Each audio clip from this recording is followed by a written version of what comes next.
Welcome everybody to episode 76 of the effing title. And for today, it's one of my newer friends as a guest. He is a ball of energy, a ball of positivity, and he likes to lick random things. We're gonna find out why later. It's my new good friend Mohrmon. Is it okay if I call you Mohrmon? It's perfectly fine, buddy. Okay, good. How are you doing?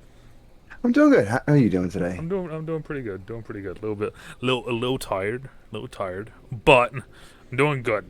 We're here. It's the end of the day. It's podcast time. That means it's been a good day.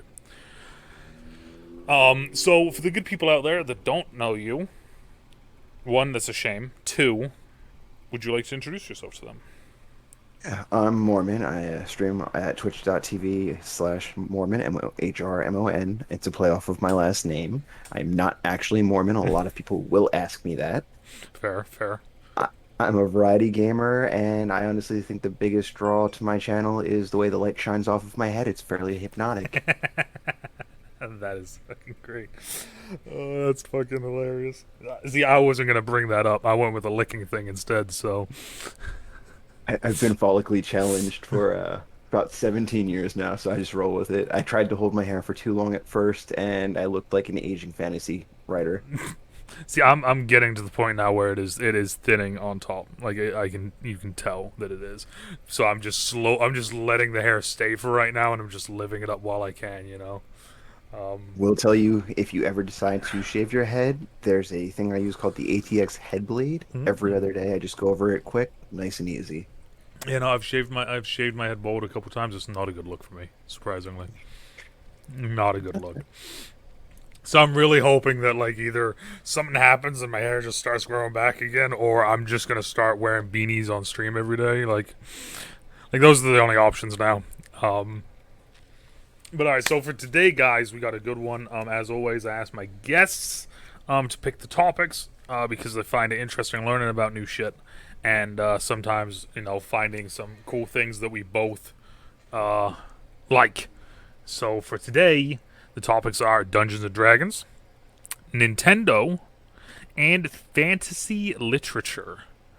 So let's kick this off with Dungeons and Dragons. So I have a couple friends who play Dungeons and Dragons. Um, they stream it every now and then, and I watch it every now and then. Had an old assistant that I used to work with when I was a coach in high school. He was big into Dungeons and Dragons. I've never fully gone into Dungeons and Dragons though. What is it to you that Dungeons and Dragons appeals about? Wow, So, that fucking sentence didn't make any sense. Gee, hold up a sec. What about Dungeons and Dragons appeals to you? There, jeez. so the first thing, I mean, I've played a bunch of tabletop games. Mm-hmm. Dungeons and Dragons is honestly one of the oldest, one of the most structured. It's a very rigid structure in a lot of places, Okay. but I like the fact that it gives you a chance to be someone else, to do things that you wouldn't necessarily be able to do or would necessarily do in real life.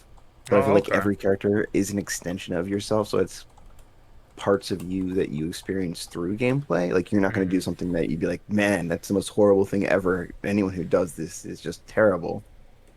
So, Well, like but and like what you just said there, I kind of like the idea or that the fact that it is something that you can put yourself into, and it's something to kind of take you out of like I can be a half robot, half fish. I found that out last time I talked about Dungeons and Dragons on the podcast. I can actually be that. I can't be that in real life, but I can be that in Dungeons and Dragons.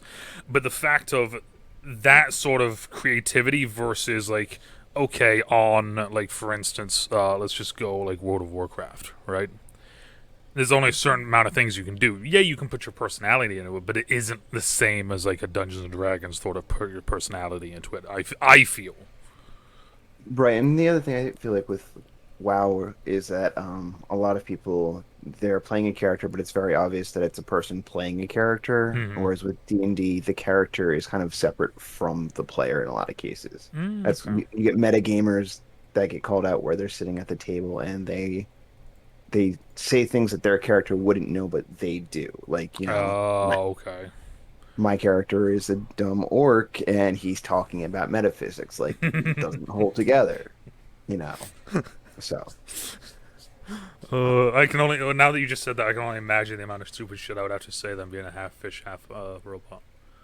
Which there's the great thing is with the six stats, you could make that character however you want. I'm a big fan of playing bards. Okay. Um, I like the whole aspect of just being the persuasive, charismatic individual.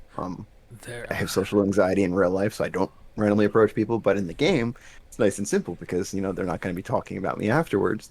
They don't really exist. There was a now that you just said that it was funny because this reminded me of I'm seeing if I can find it real quick, but I think it's a TikTok and not actual meme. But it's like it's a TikTok and it's like it says about a bard and it's like I want to have sex with the dragon. And it's like, oh, okay, you persuade it, roll for like initiative or whatever, and they roll, and it's like, you, okay, the dragon's into it, and it's like, yeah, like that sort of thing. And it's like, this is the bard life or something like that, and I'm like, this game is very interesting. Oh yeah, no, and that's the thing is the joke is that bards are always the characters trying to sleep with, like absolutely anyone. I've seen variants in that are funny. One of them is the DM saying, "Okay, so you want to seduce the dragon? Seduce me." And the player's like, "What?" And he was like, "Come on, I'm the dragon. Seduce me. How would you do this?" Oh, see, that would be so great in person because like immediately at that point I'd be like, okay, and then I would just like get up and like start like caressing their face, like, hello, beautiful.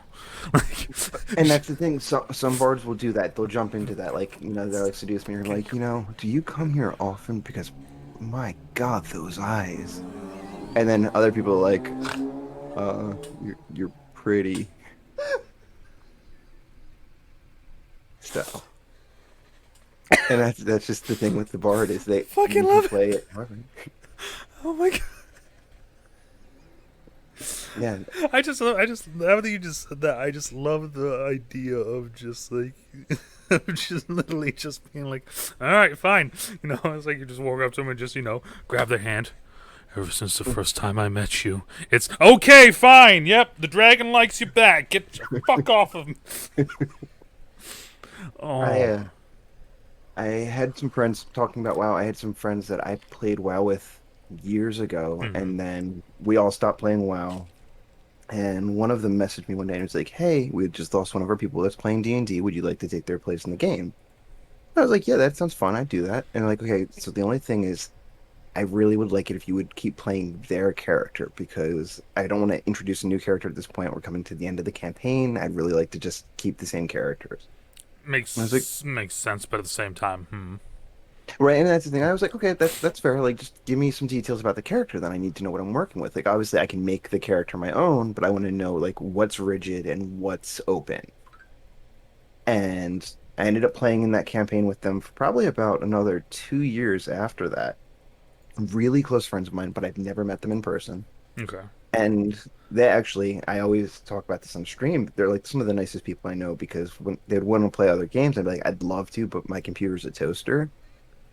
And then Christmas 2 years ago, I came home and there was a box on my front porch, and I asked my ex-wife, I was like, "Yo, did you order something from Amazon because there's something on our porch?" She was like, "No, I didn't order anything." And I was like, oh, "Okay, well, it's addressed to me. I'm going to open it." And I opened it, and they bought me a gaming laptop. Like they pulled money so I could play together with them and stuff. And I was just like, "This is insane. Like this is absolutely wonderful, and I love you guys to death, and this is phenomenal." I was never expecting this. Hmm.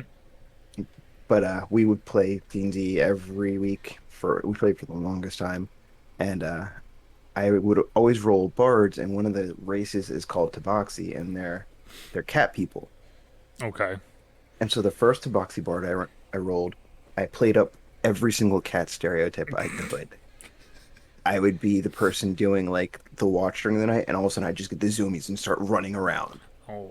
Um, I had a ring of water walking, and anytime anyone would like step into water or jump into water, I'd be like, "No, don't do that. That's dangerous. Don't go near that. Don't do that."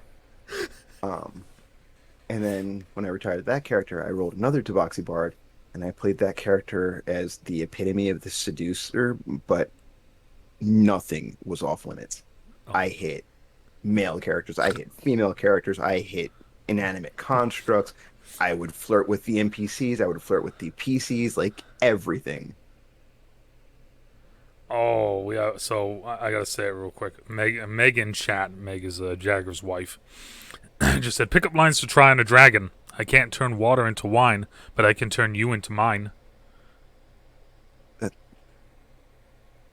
the sheer depth of that, and just delivering that line well, can throw off a DM so magically. That would be. I see. This is the thing that I like. I don't think I would be good at D&D because I feel like there's a lot to it, and I can't. I wouldn't be able to like handle all the stuff. You know what I mean? I would just love to watch a group that's just having fun. Some of the people that I know in that are friends with Dana, they were streaming it a couple weeks ago, and I was watching it, and just listening to them. I had no idea what was going on, mind you, no fucking clue what was going on. But just listening to the shit that they were saying was the funniest fucking thing I've ever heard. Oh, it's phenomenal. I mean, I've both played as a player and as a DM, Mm-hmm. and some of the things that people have done during games have been the most insane things. My best friend created a goblin named Bloblin, Okay. and he would just walk up to people and say, "Hi, I'm Bloblin the Goblin," and then he would like try and set people on fire, and we're like, "What?" Um, Other things that I've seen, I've played games where like a variant of, or another tabletop game I played was Vampire the Masquerade, and I had a character once who was trying to talk to someone and convince them like, hey, we're good people, we're not here to hurt you, anything like that, while two other players were basically saying like, hey, we should steal his stuff and ruin his stuff. And so what he ended up saying to the NPC, entirely unplanned, entirely unprompted, it's like, don't worry, we've come to fuck you. Mm. And I was like, you're not even rolling for that. That kid's taking off quickly. Like, you have just scared the hell out of him. Oh my god. Okay, I don't know how to pronounce that one, but are you a chancla? Because you be hitting different. I have no idea So what that means. So a chancla is like the sandals that they have in the TikToks where it's like the Hispanic mother that's throwing the Oh, sandal. okay. Right. So God damn it, Meg. Um, so here's a question because I never actually got to like I said I've talked about D&D a couple times now on the podcast I think, but I've never actually gotten to ask this question, and I feel like this would be this is an interesting question to get the answer for. Let's say, for instance, me, right, dumb, broken brain, old husky. I want to get into Dungeons and Dragons. what? What is your what is your advice if I were to be like I want to get into D&D? So first thing is they do have free downloads of the players, like a basic player's guide. It's not the official player's handbook. If you have a friend who has D&D Beyond that owns any of the books on it, you can just get down, or not download, but you can read them off of the D&D Beyond site. So there's that.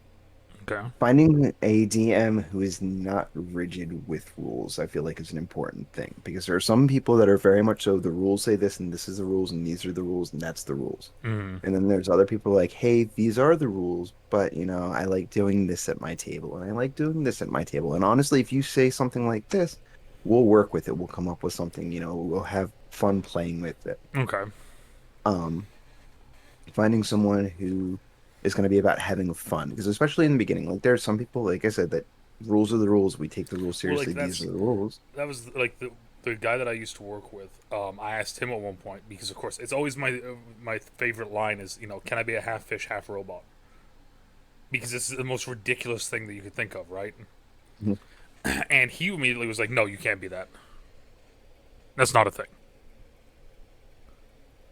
But then when I was And talking to my friend Doku a couple weeks ago on the podcast, I said that to her, and she's like, "Yeah, there's a fish like group like species. So you're that, and you got hurt, and then you had to like get robot pieces. Like, so you're technically a half fish, half robot." And I'm sitting there like, if I knew it could have been a half fish, half robot, I'd be playing D&D like 10 years ago. Like, fuck, I was going to say, a DM could easily work with you on that and help you homebrew it. You could, be a Sahagan and then have, Warforged parts. Mm, You could modify stats so maybe you have a higher constitution from some of the robotic parts, but as a result, your charisma is a little bit lower because people are going to automatically be a little off put by having this. Like, there's ways to do these things. Yeah. You just have to be willing to do it. And that was what I think it was more the fact of the guy that was talking about. He wasn't really willing to do it, to like kind of go that that deep with me, as a kind of a new person. But like I was saying, when like I said, when I had Doku on Doku Hime,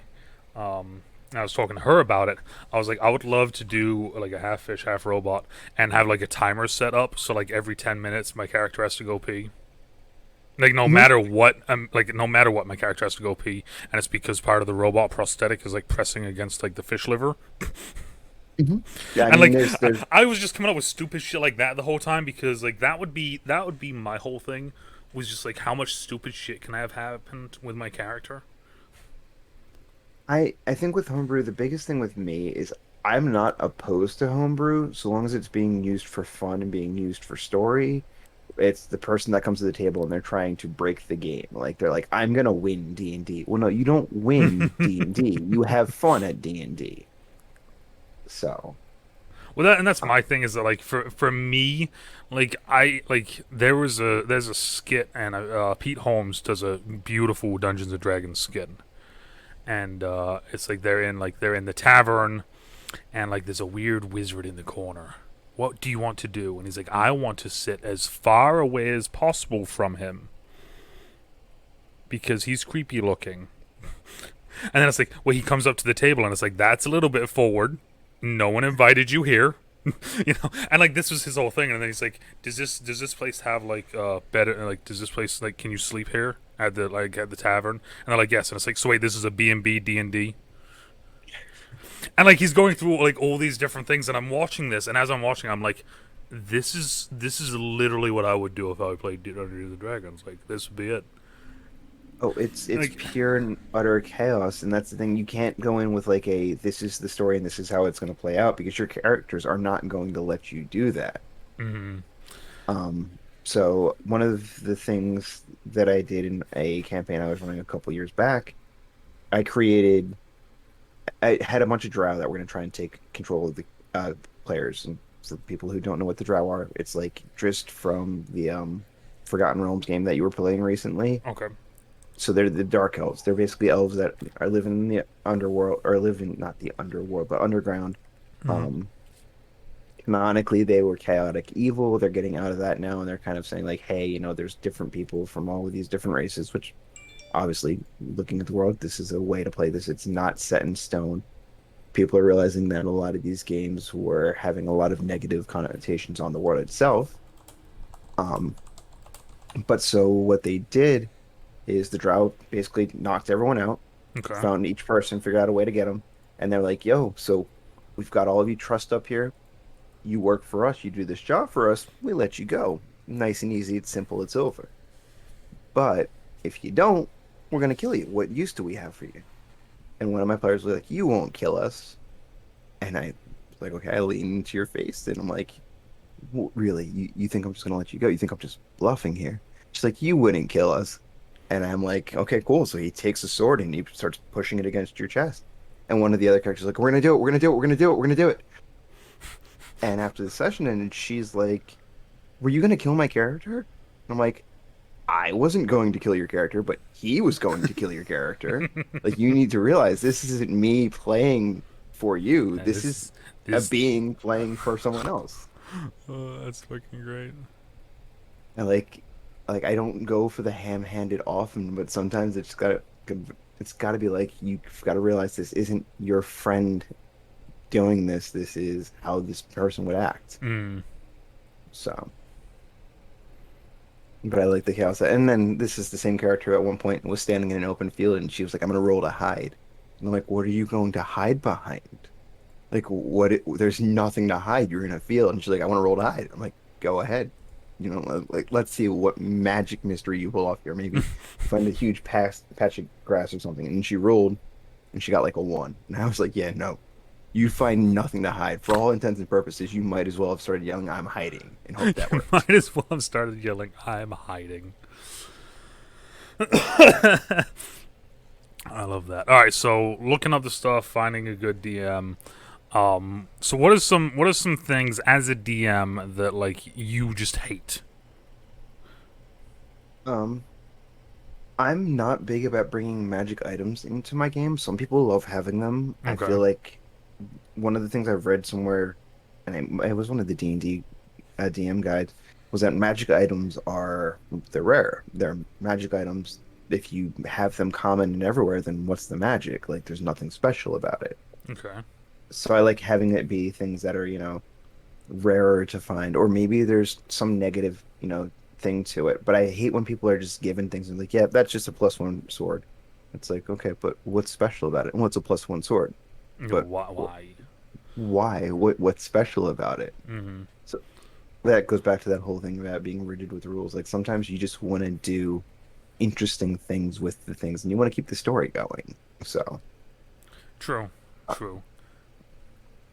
um, I can see where that would be. I mean that makes sense though. To me that makes sense. Like if it's a magic item and magic is supposed to be like, this rare, sort of, kind of thing, then like yeah, not everyone you shouldn't just be showing up with like fucking, oh yeah, this is just my magic, my magic underwear, no big deal. Like that makes yeah. sense.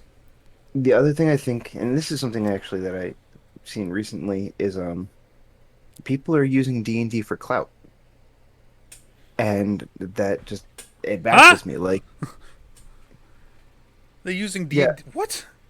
Like, so there's a go. big thing Mm-hmm. on TikTok that I'm seeing about this person who claimed that Critical Role, which is one of the biggest Yeah. D&D things out there, stole their character. I saw something about that, but I was like, I'm sitting there and I'm like, there's with how many people play the game, yeah, they're probably like may not be stolen, but like yeah, there may be elements that are the exact like they're the same. Like that's kind of how the fucking world works. It's almost like saying like this football team stole my idea. Well, there's freaking you know hundred thousand fucking different football teams in the United States of America. Like yeah, one team is running your play that you made up. Mm-hmm. Right, and that's exactly it, is that there's obvious repetition and stuff, and it's been a whole thing where she's been going off, and at one point I saw one of the things was like, well, I would think that as a fellow nerd, you'd have my back. And it's like, no, that's mm-hmm. And Like I said, forgot that girl and her non-existent claim over Opal. Was that what it was? Opal? that's her character's name. Is her character is named after a generic stone, and then there was a whole thing that she was going off about it, and it's like, no, like So she. Okay, so it's not even like okay. Hold up a sec. Let me. So it's not like a specific creative thing that the character is. It's the fucking name. I think it's the character and whatnot, but it's like it just happened to be like a similar class and everything with a stone name. Like it wasn't even Opal itself. And she was like, "Well, that was my character idea." And it's like, have you ever watched Steven Universe? Because they're all named after stones too. Oh, better get those guys on the fucking horn. Right, exactly. And that's what I Someone's meant in with trouble. clout, because then apparently she was using this because she wanted to go on the show and stuff like that. And it's like, no, that's I've that's not I've seen a couple different things. Like, of course, with TikTok, I just kind of like random shit. And like I said before, I don't know much about Dungeons and Dragons, but I always find it interesting. And I've recently come across Dungeons and Dragons TikTok. Don't know how I got onto it, but every now and then it makes my day because I get funny things where like there's one guy saying that as a I forgot what it was as a like a summoner is someone that can just like make like animals appear or like make creatures appear. druids generally tend to do that. But yeah, like that's the sort of thing that Yeah, so he was talking about that, and he was saying about how, like, apparently, if you read the rules, it says a distance, but it doesn't say a height, or something is like that. 15. So he's like, so technically, you could like make a cow appear 60 feet in the air, and then just drop it on people. And I was gonna say, yeah, I feel like the distance would hold to So height the in that you'd figure it like 35. If the distance is 35 feet, then it's can be 35 feet straight up, for instance, or so like that's what like so the way that they were talking about it was, I mean, and I could be 100% wrong, but the way they were talking about it made it seem like they were just saying like, oh yeah, no, there's no, like, it doesn't say anything about height, so I'm just gonna, I'm just gonna make a cow and I'm gonna drop it on this goblin from 60 feet in the air, and of course, with it falling, then it's gonna have extra damage, so then it's gonna do this much damage instead, and like that sort of thing. And I'm sitting there and I'm like, that may be the most innovative fucking thing I've ever heard in my entire life. Like, Oh, there's definitely things like that. There's a I don't remember his name, but there's a guy who was like he called himself the Forever DM, and he started playing in someone's game, and it's just him coming up with these broken scenarios. And he's like, so if we use physics, I can take this fireball and I can keep launching it through this, and that to increase the speed.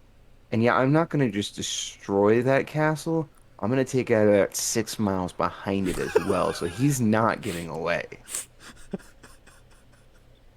And it's like there's things you can do, and if you put enough effort in, you can do all sorts of insanity. But once again, that's the thing. I feel like if people are doing things for story, that's fantastic. I'm all about that. mm-hmm. If they're like, let me just break the game, then like, is that really fun for anyone else here at the table? Like, you might love it, but That's, you're I not the mean, only person playing. right, that's the thing, is that like that's one of the other reasons why I've been hesitant to like even like talk to someone about doing it, is because I am kind of like, I feel like anyway that I would want to be like mildly invested in the story, you know, but at the same time I'm here for mayhem, like, like I said, the character I want to make is a half fish half robot that has to pee every 10 minutes, like. But that could be an amazing character because you could have a whole backstory for why he's half robot. Like maybe something happened in his spawning pool and whatnot, and you can go absolutely insane with that and make that absolutely wonderful. I had characters that were running, and one of my characters literally was a gnomish barbarian that was raised by orcs because he just happened to be there, and his eye got taken out, and he put a stone in his eye hole, and then he would just fight everything and run around trying to murder things. And ultimately, it got to the point where he got so murder happy that the player was like, "Yeah, I don't want to play this character anymore. I don't want to just keep going around killing things." It's like, "Okay, cool. Here's what I want to do. What do you think about this?" And he's like, All right." And so he ended up witnessing the adopted child of one of the other characters getting murdered, claiming he saw nothing, and then running off with the god of murder. Oh. And so I jokingly told my friends that I'm like, if we ever go back to that, he's still out there. He's he's still doing things. he's still there. He's still murdering stuff. That's fucking Right. great, though. That's fucking And cool. that's, you can bring characters from other games that your characters know about that they've dealt with, and then suddenly it's like that moment of like, oh my God, I'm so invested in this character, and they just came back. See, I've had M see Go now, ahead. now I just want to like learn about the D&D world just so I can make this character's backstory. Oh, and you could totally do that, and it would be so much fun for you to find like just a group and just like I said, just a group of your friends, be like, hey, this is what I want to play. Talk to the DM and be like, this is what I want to do. Help me build this character. And guaranteed, if you come up with something interesting, your DM's gonna be like, I want to do that. Yes, let's do this. Let's figure this out. Like, that's when I was telling Doku about it. She was kind of starting to help me put it together. 'Cause she's like, well, you could be this race and you could be like this and be like that, and the reason why you have this is like that. And and then I said to her like, my character has to pee every 10 minutes, and she's like, why? I was like, because the robot part of it is pushing against the liver, and she like died laughing because she's like, yeah, okay, cool, yeah, like, Right? And then you figure out the class for it. So for instance, maybe your character was a mage and one of his experiments blew up and that's why he had to do that. Or he was a barbarian and he was attacked and he was injured and someone a tinkerer just happened to pop along and be like, I "Hey, I can make you better." I like the idea. Now, I mean, what are the classes? Barbar? Is there like, is it like I can be anything, or is there like set classes? There's there's set classes, but there's a lot of range in what you can do with Okay, them. So for so instance, so we there's got barbarian, mage. So barbarian, there's wizards, which are the ones through book learning. Okay. There's sorcerer, which are the ones that are just inherently magical. There's warlocks that are ones that are magical through having like a pact with some sort of otherworldly being. And you have bards where they're literally storytellers. Their magic comes from story. So Hmm. sometimes it's songs, sometimes you have bards that can be acrobats and things like that. Their magic comes from like their their performance and whatnot. You have fighters, you have rangers, you have oh God, there's so many. I'm blanking on. And there's clerics, so it's things to do with like they have this god that gives them their magic or that god that gives them their magic. You have paladins, which they're fighters that, serve a deity and whatnot. Um, I feel like there's other things I'm missing. There's arcanists. No, they're not called arcanists. There's a new class that just came out, and I'm literally playing a character of that class, and I can't remember. But they basically build things. Yeah, no, I They mean, like I also just kind of, I just, dropped to like, like almost like, hey, Husky, name all the different football plays kind of on you. So, I mean, um, no, I mean, my mind's just running because like I'm sitting there and I'm thinking and I'm thinking through all the different things you said, and I'm just sitting there and I'm like, if I did that, then it would be like this. If I did that though, then I could do this shit. But if I did that, then I could do this. Like the very first thing I thought of was like, if I did paladin, then you said that I'm like fighting for a deity. So now I'm fighting for a fish deity. Mhm. But mid fight, I have to go pee if it's been every time. But if it's been 10 minutes, so just in the middle of the fight, I'm just like peeing on the enemy.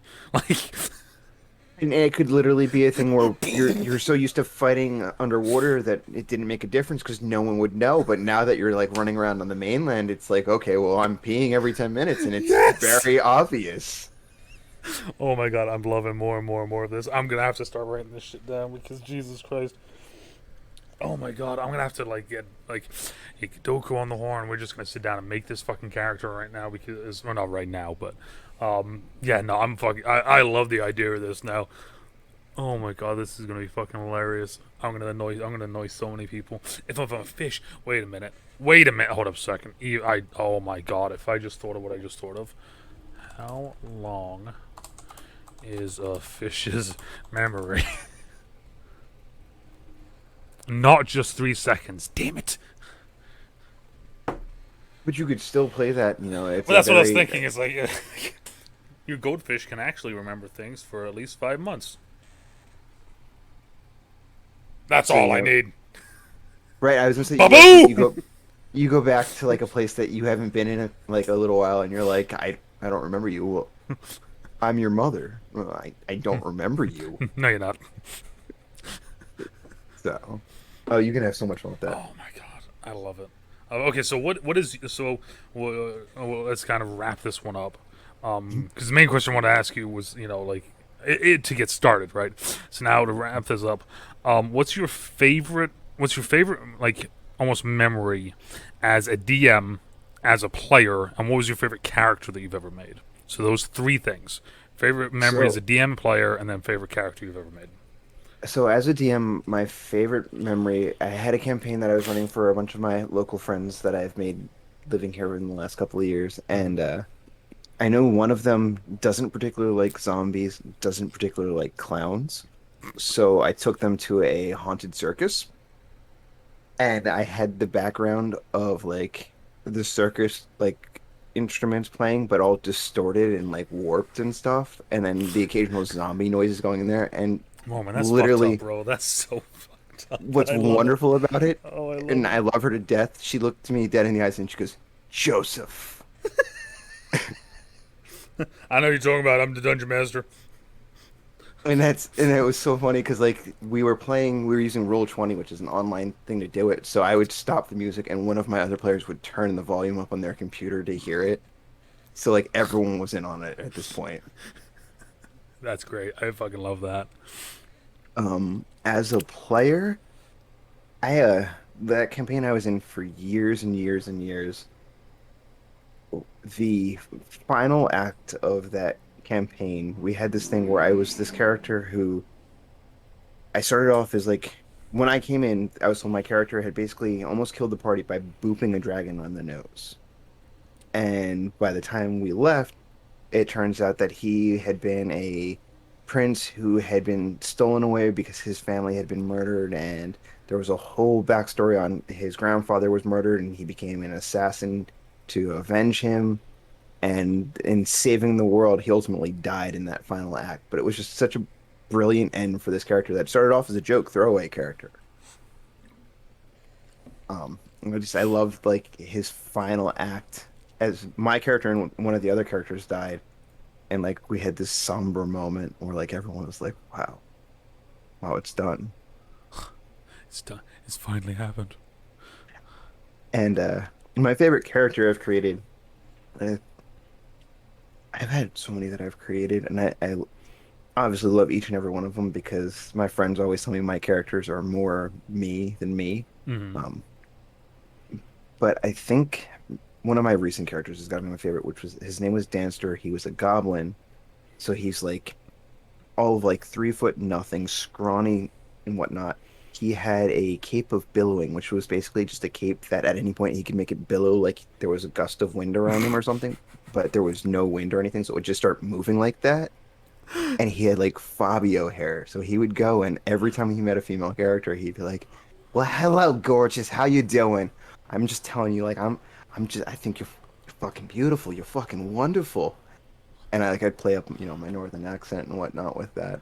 Oh, that's And fucking hilarious. I love it. when I would fall in love with these characters, the first time it happened, one of the characters died, and I was like, "Oh, poor Elaine. She was the love of my life." And my DM looked at me and he was like, "Her name wasn't Elaine." I'm like, "Oh, I forgot it." Well, anyway, good old Eleanor. She was the best. And going forth, I never called another character by the same name. It was always something with the same starting letter, but just a different Oh, I name. fucking love that.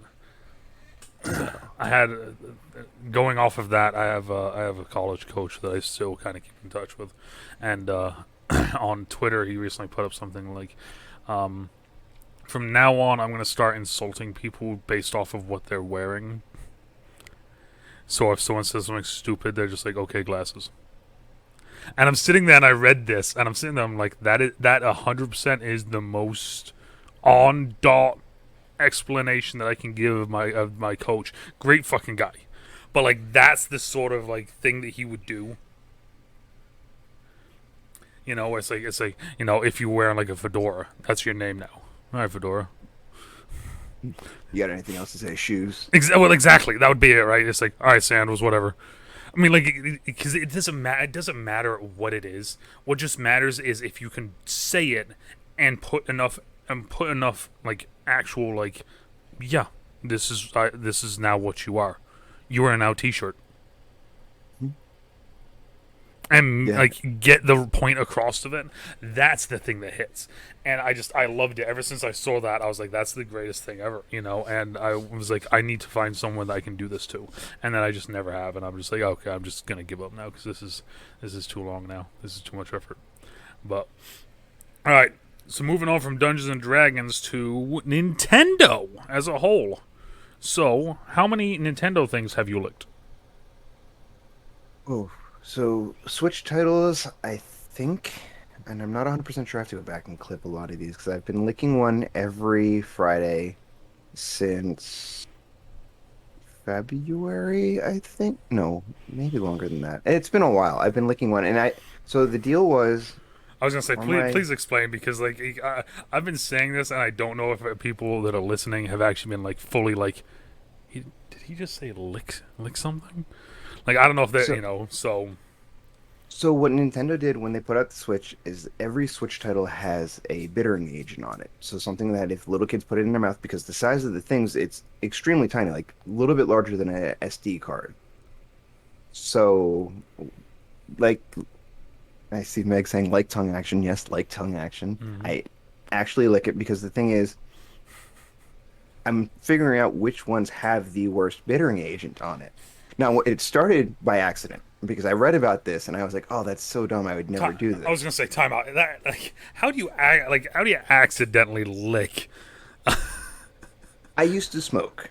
All right, Years fair. ago, I used to smoke, and so So what do you I mean? got into the habit of taking like a cigarette and putting the cigarette in my mouth and then, digging for my lighter and then lighting the cigarette. And it has held up throughout the rest of my life with other things. So like if I'm doing something and I have two hands, but I need like a third place to store something, I'll put something between my lips really quick. So I put a game between my lips, switched to the games, took the game out from between my lips, and then like a couple minutes later, I licked my lips for some reason. And I was like, "Oh, what is that? Why does that taste like that? What is happening?" And I remembered what I had read about the Switch game, and I had to stop and like evaluate my life and be like, "Oh no, I I accidentally just licked a Switch game." And so it was funny because I told my friends, my D&D friends actually that I live by about that. Mm. And one of my friends was like, "No way, no way." And he licked a Switch game. He's like, "Oh, that's terrible. That's terrible." My other friend was like, "I'm gonna do it. I'm gonna do it." I'm like, "No, don't do it, man. Come on, just don't do it. Just trust us. Just don't do it." And he's like, "Okay, okay." And so we all went to another room. We were playing D&D, and he's like, "I gotta go to the bathroom." And he gets up and he goes away. And like a couple minutes later, we were, "Oh my God. Oh my God." And sure enough, he walked out and he licked the Switch game while he was out going to the bathroom. Also, Almost sprayed water everywhere when I look at chat and Jagger goes, "Can confirm, just licked a Switch game." I just had a big mouthful of water, and I look up and fucking see that. The lickening. Okay, so I have one question about that, and then we're moving off of the lickening because I don't know if I can handle this. Do you have a list, worst to best? so far, the worst game that I've licked, and like I said, I've only gotten through like 18 to 20 games of my collection. I've got like 60 games, so I'm going to be doing this for a good long time. Um, Breath of the Wild, because it was the first game I got. It was the reason I bought the Switch. I'm a Okay. huge Zelda fan, have been my entire life. Mm-hmm. And so I licked that and it's terrible. It's absolutely horrible. It tastes terrible at the moment of licking. It tastes terrible with an aftertaste. It does not leave. Like I've drank beverages to get rid of the taste and it continues to persist. Hades is so far the only one I've had that there's been next to no taste. Like it was like the faintest thing and it was done. So I think that Nintendo's core titles are the ones that are getting the most of the bittering age and indie games are probably getting the less. Oh, okay. Um, But with that, yeah, the deal was with my Twitch that if I hit a certain sub goal, I would lick a Switch game every Friday night. And so every Friday, 9:30 Central Time, I lick a Switch game. Um, and it's a running thing. I go It's, I over mean, to cover. it's such a good thing though as well, because it's one of those things where different people do different things. For subs or biddies, like I dance I as I say it on stream, I shake my titties for biddies. You know, it's like everyone has their own thing, so I respect the hustle. However, licking licking Switch games is the most unique one I've heard in a long time. It, when I first started this, Kelly told me that I should clip them and at the end of the year, just do a reaction video of each and every Switch That game would and be like great. just that's probably going to be the running thing. So I've been clipping them as I go, and then I've on my Discord I've been trying to do reviews, but I've really been slacking on that. I think I did like two reviews, and I've got a whole bunch of the clips. So I might I end up licking all these again at the end. I would love to see, and just like, I'm trying to think of a way that you can do it to bait and switch people.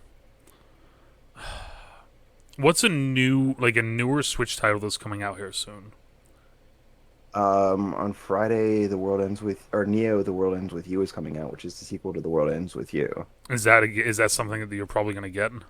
100% going to get it. And the original is one of my favorite games. Because I'm thinking of a way to, like, I don't know if you do YouTube or if you have TikTok or any of these things, but I'm Mhm. thinking of like if you did like my reaction to da da da, right? And then the video it's not your reaction to the game.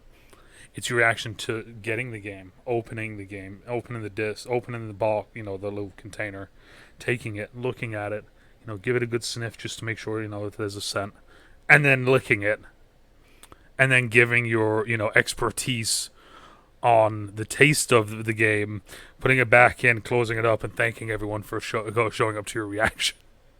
That's literally what I do with each and every one of them. I talk about the cover artwork. I I talk would about the artwork on the back. I talk about the interior artwork. see I that. Oh smell my it to god. see if there's like a certain aroma. Like I've become a Switch sommelier. See, that would be like I don't know if, like I said, I don't know if you do YouTube or not. That would be a fantastic series that you could easily start getting people to watch because it's just it's one of those quirky things. It's almost like a mukbang, Hmm. you know. Like for some reason, people just like watching other people eat a stupid amount of food. No idea why, you know. People like watching people lick shit. Well, you know, stardom, here I come. You know, like, For tonight's taste treat, we have Breath of the Wild, an excellent vintage. So okay, yeah. now let's get on to the opposite of the licking of the games to the playing of the games. The Nintendo. Nintendo is one of the big three. Mhm. You know, it's one of the ones I feel like a lot of people start with early. And then people either grow, and I won't say grow out of it. That's not the right wording. Other things come up where they want to go to different platforms, and either they continue with Nintendo or Nintendo just kind of slowly grows out of their world. For me, unfortunately, Nintendo just kind of slowly grew out of my world. That's honestly what it was. Um, So I'm completely and utterly a Nintendo fanboy. mm-hmm. I have been my entire life. My godparents, when I was really young, bought me my original Nintendo, the NES. Okay. I got it, played it, I loved it. And they bought me a Super Nintendo. They've bought me a Game Boy. My godparents pretty much bought me every system up Totally. until the Nintendo 64. And then at that point, I was 14, something in that range, and they were like, "Cool, have fun, go nuts." Like we're just giving you money from now on. You do with it what you want. Um, I didn't really I'm play just gonna throw the this out there. GameCube. You totally didn't just age yourself or anything. I'm just, you know. Um, I didn't get a GameCube because I was in college around that time, and I just had too much going on. I didn't have a lot of time to play. I ended up picking up the Wii for Skyward Sword, which they Mm-hmm. actually just released on the Switch recently, Oh, okay. and that was pretty much all I played on the Wii. Didn't have a Wii U, and then when the Switch was coming out, Breath of the Wild was announced. I'm a huge Nintendo fan, like I said, or Mm-hmm. a huge Zelda fan. I was like, I have to get this. So I pre-ordered it. I got the Switch day one. I got Breath of the Wild day one, and the amount of time I've invested in this system is just obscene. Um, I mean, I've seen different people do like playthroughs of it where it's like, yeah, this is just my playthrough of the main story, and then I've seen people do it where it's like, I'm on episode 253 of Breath of the Wild still, Mhm. and I'm sitting there like, how, what? That's a thing? Like, So this one did away with the standard Zelda. The standard Zelda formula was always it's a very linear game. You mm-hmm. go to dungeon one. Dungeon one gives you an item that lets you get into dungeon two and three and so forth and so on. This one did away with that. They were like, cool, we're giving you all of your quote unquote spells at the beginning, all of your special abilities, like the bomb, like they called stasis. There's Magnesis in this one. They had the starting area, and once you did that, they're like, and now you're free. Baby birds now we're pushing you out of the nest, run around and do what you want to do. Run And around so and do there's whatever you want to do. there's some people that I've watched, like I've watched speedrunners where they'll go and literally in the first 30 minutes they'll beat again and finish the game because they'll just go straight to Hyrule Castle and fight them with no gear, no nothing. And then there's other people that have to get every single Korok seed, have to get every single shrine, have to 100% the Uh, game. I think the Korok seeds, anyone who does that, I have plenty of respect for you. I am also terrified of you. I was I gonna say think you are. I heard you start to say the H word, and then you quickly brought it back. I respect it. I was like, I hate no no. Um, I see, it's there's I don't even know what the fuck you're talking about. there's 900 Korok seeds in this game. There's these little leaf creatures you find, and they give you a seed, and you No have to use them no to unlock no slots in your gear. no Right now, this is how I feel. I feel no exactly as you feel. no. I just played a game called Sea of Solitude. Okay, Hmm. it had 23 seagulls that Hmm. I had to shoo. Hmm. After about 13, I stopped looking for them. And the only reason why That's I got 13 was because they were like in my way. You need 480 of these to finish all of your expansion for all of your inventory and stuff. And then once you do No. that, you don't need any more. So it's like, why do I get the other 502 to 100% this? All right, well, what do I get for 100%ing this? The character, once you give them 900th seed, literally gives you a golden poop. It's a statue that's a poop that's golden, and that's what you get for getting all of these creatures. Okay, maybe not as worth it. All right, and I'm just like, I, So I'm never gonna believe I'm gonna say this. How difficult is it to get the golden poop? There's a sentence I never thought I'd fucking say. there's like I said, there's 900, and they're hidden under rocks. There's puzzles you have to solve. You have to climb trees. Nope. You have to be at certain places at certain times. It's obscene the amount of stuff you have to do. And like I said, plenty of respect for the people who have done that. I could never. No. It's one of those games I will never be able to say that I 100% did, and I'm okay with that because I will. There are very few games that I will ever attempt to even 100%. Oh, Just because for me, like 100%ing a game is like, nah, I'm good. Like I'm here to play the story, mhm. not to spend hours on hours on hours replaying it to get every little thing that most of the time don't give you stuff. There are some games that's like I've seen there. It's like if you get everything, you kind of unlock something new, like an area or like something like a different ending or like that sort of thing. Um, yeah, no, I'm good. One of my favorite things about Nintendo is that, and some people know this, not necessarily a lot of people know this, Nintendo actually pretty much saved video games. Yes. So there was a game that came out for the Atari called E.T. based on Mm, the film, yes. and it Mm. is considered the worst video game of all times. Mm-hmm. Massive amount of desire to play the game because so many people love the film. And when ET came out, they were like, oh my God, let me get this." And the game was terrible. The game was buggy. The game was poorly thrown together. A Didn't they like? very Didn't they take like all of them and dump them into a fucking landfill or something like that? There's a landfill in, I think it's in Nevada, that is pretty much filled with copies of this game. And the thing was, after this happened, video game sales plummeted. People were not playing video games. People wanted nothing to do with video games. They would go like arcades and stuff, but no one was purchasing video games. And then when the Nintendo Entertainment System came out, people were very intrigued by Mario, were very intrigued by, Super Mario Brothers, Duck Hunt, things like that. And so Mm-hmm. they started purchasing it, and it led into the boom of video games that we have to this day and age. So Nintendo really was the forerunner that brought all of that back. That kind of went, "Hey, we acknowledge that other game, but look what we can do." Hmm. This So, this is the negative. Look what we can do though. right. That's So, that's fucking wild. so I So you love said Nintendo. you started with SNES. I started with the original Oh, NES. you started with the So NES, then SNES, mhm, then mhm. N64. See, I started with N64 and Game Boy, roughly around the same time. I think I could be wrong about that statement. Because I was like 5, probably. But I remember starting with like around those things because I remember Pokemon Red when it came out, getting it kind of like within the week of it being out, sort of thing. I was in high school at that point. Yes. Yeah, I was a wee little lad. Um, actually was a wee little lad. I was a little guy at that point. I hadn't grown into the big husky dude that you see today. I was still a little guy. Um, but I remember getting that, and then going from there. I remember. Let's see. I remember getting Toy Story on my freaking Game Boy. I remember getting a Game Boy Advance. Pokemon Stadium. Super Mario 64, obviously. Donkey Kong 64.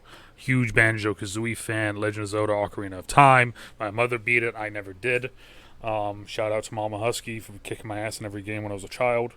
Um, I'm trying to think. I bought Hey You Pikachu instead of a PS2. No, it Mhm. was the original PlayStation. It was original PlayStation. There was a thing that they were doing where you could get an original PlayStation and 2 games for $100, or I could get Hey You Pikachu. Looking back on my life now, how people have like those times and decisions where you would make a change and a difference. Mhm. That's one of my major changes and differences is right there. That decision. Because I got Hey You Pikachu, I took that shit home. I tried using it. Pikachu didn't understand a word I said. I think I called him a cunt, and then I stopped playing the game. Yeah, I am. Ocarina of Time was probably one of my, I or I would say Ocarina is maybe my all-time favorite game. I It, I, I put so many hours into that game. Like I never beat it, but I put so many hours into it just because I enjoyed just riding around on the horse. yep, and that's, I mean, when I say that I'm a massive Zelda fanboy, my wedding ring, Hmm. which obviously don't need anymore because I'm not married, has a Triforce on the outside, and on the inside it says it's dangerous to go alone, which is the line that they say in the very first game when the old man gives you the sword. He says it's dangerous to go alone. Take this. Okay, okay. Do you know who Ninja Sex Party is? Yes, I Okay. know the song. I Okay, know good. a Because every time I hear it's dangerous to go alone, take this. That's the first thing that pops into my head now is I that was gonna fucking say because song. he did that under the Star Bomb title. Yep. Hmm. Yeah. Um, Oh, I absolutely love that. I've made so many people listen to that. It's such a this great thing. there's so many NSP or Starbomb stuff that I've sent to people, and they're like, "What's this?" And I'm like, "Listen to it," and then they're Mhm. like, "Why the fuck did I just listen to that?" And it's like, I question our friendship now. But Zelda was because, like I said, I never like I was Mario on Pokemon. Pokemon was my big one. Mhm.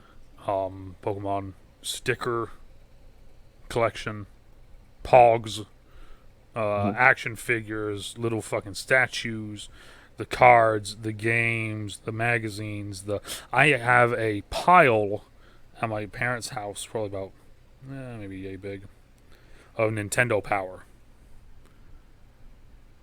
Probably worth something now. Probably not. They're in really shit condition, but I have a ton of like old school, like Nintendo Powers and all that. But Pokemon was my big one. I was a huge Pokemon guy. And then just as time went on, I moved to America. I got a PS2 and a GameCube, and the Pokemon just kind of faded away, and the Nintendo faded away, and the GameCube faded away, and then it was PS2, Xbox 360, Xbox One. I had a PS4 for a little bit. That was just in the period between me selling it. Um, so like for me, like Nintendo's one of those ones that like I've always liked Nintendo, but like just at some point I can't tell you exactly when, but at some point it just kind of fell out, and I just kind of never got it back, unfortunately. So my thing with Nintendo, and this is my opinion, is that Hmm. Nintendo back in the N64 days, back when like Nintendo 64 and like PlayStation 1 came out right around in that time frame as well. Nintendo got away from being like the gamer heavy and started trying to be more incorporating of like entire families and stuff. They started Hmm. coming out with like Mario Party and Super Smash Brothers and stuff. Things that got lots of people playing together. Yeah. And then PlayStation and then ultimately Xbox started PlayStation started picking up titles like your Square Enix titles, like Final Fantasy and things like that, the RPG heavy games, which are geared more towards the solo player gamer experience, I would say. Hmm. And then Xbox jumped in and Xbox was like, we got the shooters. Let's go ahead and do that. Hmm. So they started getting all of these different groups of people and whatnot. And then Nintendo with the Wii fully embraced the family thing where it was like, we've got Wii Bowling and we've got Wii Sport. We've got Wii stand in one place with this controller balanced on your head and we swear it'll be fun. My buddy Thorpe in college, he had a Wii, and we almost purposely would try to find ways to play it and not have to move. That was the whole thing was it was supposed to be the interactive family, let's all do this experience. And PlayStation continued to be like, hey, let's go ahead and get people doing, the RPGs. They started doing, um, God of War. They started doing things like I'm just trying to think of the other titles, and I'm blanking on things because I wasn't a big PlayStation person, but Yeah, like no, a lot of Final Fantasies and stuff like that, a lot of RPG titles, and then Xbox has leaned into that whole let's do shooters. And not when I say shooters, I don't just mean like no, Call of Duty and stuff. Halo, Gears of War. Halo, Gears of War, I would include I see you playing it on your stream a lot. Sea of Thieves. Oh, yep. Sea of Thieves has got shooter elements. It's that whole third person running around fighting things. guns and swords and things were included in it. Like that's what I consider a shooter per se. Okay. Um, They would have had they would have had Bleeding Edge too, but that flopped really bad. That and game has then so much potential. God damn it. with the Switch, Nintendo turned around with this and they said, you know what? We've really done away with like our gaming element and we've kept so much to playing with families and stuff. We're embracing that gaming element again. Mm-hmm. So, I mean, you had Breath of the Wild that came out, and I loved Breath of the Wild. And at the same time, you had 1-2 Switch that was released, which was the family party game that was like doing stupid, silly stuff, which is great for hanging out with people, but it's not something you would play just sitting on your own. Yeah. They had Octopath Traveler, which is now on other systems, but Mm-hmm. I loved it. I thought it was a great game. I thought the story was really interesting. I love that you had 8 different characters and you could play as each and every one of them, or you could literally just take one and just play through the game as just that character and totally not have anything to do with any of the other ones if you wanted. That's kind of wild to You think about. have you have Dragon Quest Builders was on there, which was Mm-hmm. I thought a great game because it was a Minecraft game or a Minecraft game, but with like an RPG element, which I Yeah, I never had played mean, before. I was gonna say you get the Dragon Quest title behind it. Mhm. Like that's it's kind of a well-known title. So you put that and then you start mixing it with other things, and it's like, oh shit. And then I think the biggest thing that just really helped Nintendo out is honestly and truly the COVID experience because with everything and everyone being quarantined and being in their homes and stuff, a Switch was a really easy way to play games with friends and family online and stuff. Or if you were Mm-hmm. stuck with someone in a house, we can play games together and we can do this together and do that together. And then Animal Crossing came out. Yeah, well, that's what I was about to say. Is that like I feel like Nintendo, I won't say luckily, right, or like, Mhm. but they kind of fell beautifully into the COVID thing with Animal Crossing. Like they had Animal Crossing. Animal Crossing was going to come out, boom, on this date, and then COVID happened, and then it was like, oh shit, we're gonna have a game releasing in the middle of this. Like, oh, okay, fuck yeah, let's like it's already done. We're just releasing it now. Where a lot of the other companies, I feel like, didn't have that, so they were almost either scrambling to get something out, or they were like, oh, like, what are we gonna do? Where Nintendo was just kind of like, yeah, there's Animal Crossing, sup, you know. And the elements of Animal Crossing too. So Animal Crossing had a bunch of things going. Because first off, you could invite other people to your island, so you could Mm-hmm. show off your quote unquote home to your friends and whatnot, and you could all hang out there and play games and run around playing hide and seek and do whatever you wanted to do there. Yeah. They also had the element of, and I read this online somewhere about the psychological aspect. You're given small tasks every day. Fish up Mm, 3 fish, go ahead and catch this many bugs, do this, do that. Little easy things to do, but it was a sense of accomplishment. Hey, yeah. I did this. Hey, I did this. Hey, I did this, which made people feel better. Mm-hmm. One of the small So, ones for everyone out there that's listening right now, to do that is very similar to that. You would get a almost, it's not a, I'm trying to think of what it is. Almost, it's not an endorphin rush, but it's like something mentally, like it's along the same lines as that, where it's like you get a feeling of you've done something, is make your bed every day. mhm.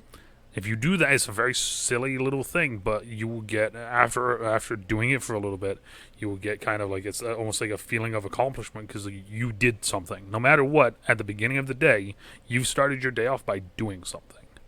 And it's just as simple as making your bed. And I did that for years until like there was a, I think I got like the flu, so I was just like I was in bed for like a week, and after that I just kind of forgot one day, and then it just kind of, oh, there we go. And But that's things like even doing your dishes. If mm-hmm. you do your dishes, it's a small thing. You feel accomplished at the end of it, and then you don't come home to a sink full of dishes, and you're like, man, I'm gonna have to deal with that. Mm-hmm. Awesome. That was one of the things I used to do when I was cooking, because of course now all my food is basically through Freshly. Great company, everyone should buy it. Tell them I sent you. But like when I used to cook though, I would cook, eat, and then do my dishes immediately after eating. Like that, almost no rest time between eating and just kind of then doing dishes. No, like as soon as my plate's done, kind of a, and then I would go do dishes because I wanted to get it done now. Mhm. Because And like then that was the time, and like you get like a sense of accomplishment, but then also it's one of those things where it's like you have other people where it's like like go and eat at the same time kind of thing, texting someone or, talking to someone and saying, okay, we go and eat at the same time, come back, and then like an hour or two later, they're like, I should really I should really do dishes. And it's like 10 o'clock at night and you're like, the fuck? Like, you didn't do your dishes like 3 hours ago? Right? And that food's dried onto your plate and you got to fight to get it off and all that other stuff. Exactly. Um, so Nintendo, I feel like Nintendo is, no matter what, because there's always, whenever people talk about gaming, right? It's always kind of the who's better, PlayStation or Xbox. And I feel like that's actually a positive for Nintendo. Because Nintendo is always kind of the one left out of the conversation, I feel like, but they're always the one that is always doing very well for themselves.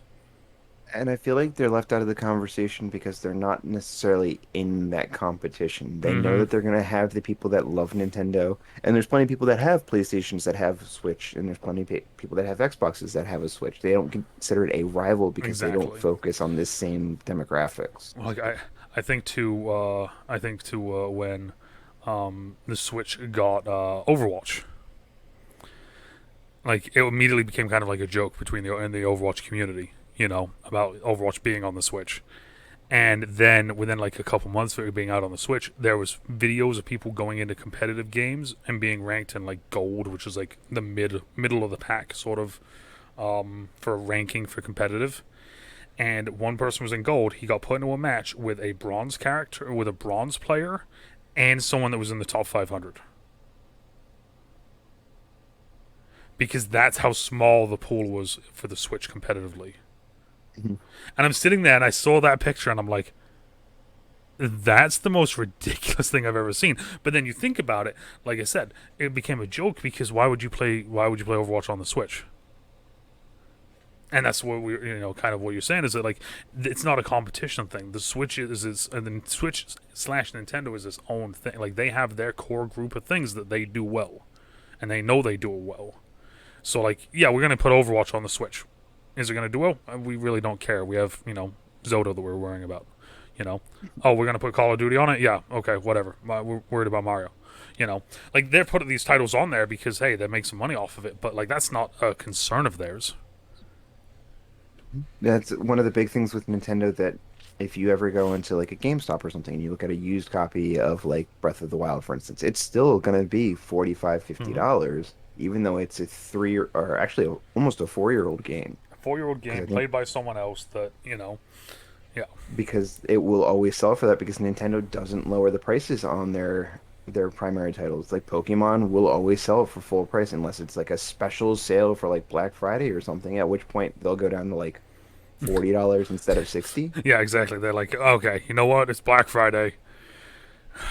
I guess we give you some price off. Here's Mhm. $10 off.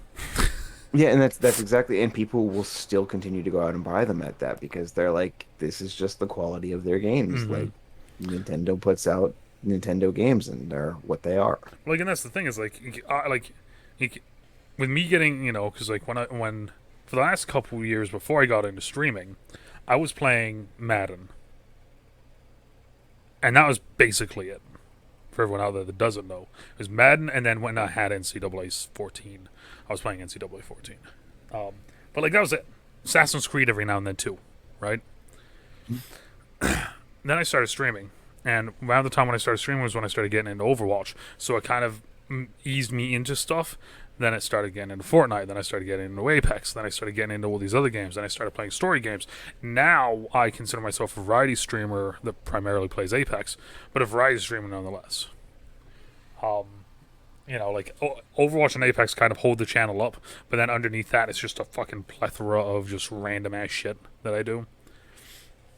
But it's one of That's those and things I that, like, since then, since I started streaming and everything, like, I have wanted to get a Nintendo title just so I can play Pokemon again. Oh, they're phenomenal. I mean, a lot of people gave a lot of grief to Pokemon Sword and Shield, but I think honestly and truly, I enjoyed the games. They didn't have every single Pokemon in the game. That was the biggest grief that a lot of people had because it's always been one of those titles that has rolled back and you could have Mm-hmm. everyone that was ever in a previous generation. This one had 300 and something, I think. And then with the two DLCs that came out, they added, X amount of them as well. Mm-hmm. I don't I don't mind that personally. I'm not one of those people that has to have the full Pokedex of Yeah, absolutely I mean, like, every single Pokemon. because I was about to say, like, it's one of those things where, like, every now and then, like, if you ask someone your favorite Pokemon, everyone can immediately say their favorite one, right? Mhm. Favorite Pokemon, what's yours? Sandslash. See, Sandshrew, Sandslash. But yeah. if I say it to chat right now, everyone that's in chat right now, you're hearing my voice, write in your favorite Pokemon now. Within a couple seconds slash minutes here, we'll probably get a little list here. Everyone's favorite. Mine's Tauros. Everyone has their favorite. But then if you say, okay, what's your favorite six? Give me your team. Now it becomes more difficult, right? Because now you have, 700 odd, 500 odd, like, however many there is, right? Now you got to think about all of those. Well, like, oh shit, am I going for like my favorites? Am I going for like I want to win? Am I going for like am I going to be like a rock guy, so I'm going to have only rock Pokemon? Like, you know. So like I'm 100% okay with it being a limited roster. Totally fine with it being a limited roster. Right, definitely. And I love the fact too, I see in the chat that Jagger said Garchomp. Mm-hmm. They're branching to other things. Like I was just telling you a little, I was talking to you about this earlier. They have Pokemon Unite now, which is the Pokemon MOBA. Yep. Garchomp is one of the characters in there, and I have loved playing that character. I had next to no connection to him outside of this, but suddenly we have a Pokemon MOBA, and I'm like, wow, this is a fantastic character. He's so much fun. He looks really cool. I said it once, kind of in passing to someone, and I don't think that like they fully. If Pokemon Unite puts Tauros in the game, I will buy a Switch and Pokemon Unite. I mean, I can't buy Pokemon Unite, but I'll buy a Switch so I can play as Tauros. Doubt it'll ever happen because it's fucking Tauros, but if it does, I feel like he would have a solid move set. He definitely would have a chance that's because because he could that's be a defender type. he's a solid Pokemon as it is. It's just everyone overlooks him. Oh, so we got Megan chat saying Lapras, Vaporeon, or Gyarados. That's not one. She likes her water types. It's Yeah. okay. But yeah, no, so like I've literally recently thought about getting a Switch or whatever it is to play Pokemon because of course I don't fucking know anymore because I've been so out of it. But like yeah, I've like I would buy back into Nintendo just so I could play Pokemon. I will tell you right now, there's a big thing that's going on with Nintendo where they have the regular Switch and they have an OLED model that is coming out in a couple of months. Mm-hmm. Personally, I would say to go with the regular one Mm-hmm. if you decide to get one. The reason being the dock comes with three USB ports on it, which Mm-hmm. you can use to connect to external stuff. I have a Pokeball that I can charge on it, and I can use that for Pokemon Go and stuff, or I can use it for Pokemon Let's Go. I can literally take a Pokemon from one of the games, throw it into that Pokeball, and take it with me, and it will spin Pokestops and stuff for me, and do things like that. And it'll make little noises, like I can like shake it, and like if I have Eevee in there, it'll make the Eevee sounds, or it'll make the Charizard sounds, or whatnot. I also have my Pro controller and my spare Joy-Cons on another one that's charging, and then I have a USB keyboard that is connected to the third. So when there's something that involves typing, I can literally just hit enter and use the USB keyboard to type out a full message. Jesus. Oh, so I'm now that I wanted to. Yeah, I probably won't be getting a Switch. Um, The capture card I have doesn't work with Switch. mm, yeah, and then the OLED one does away with the USB. It has a nicer screen and better handheld sound, but there's not really much otherwise, and it's a $50 difference. Mm.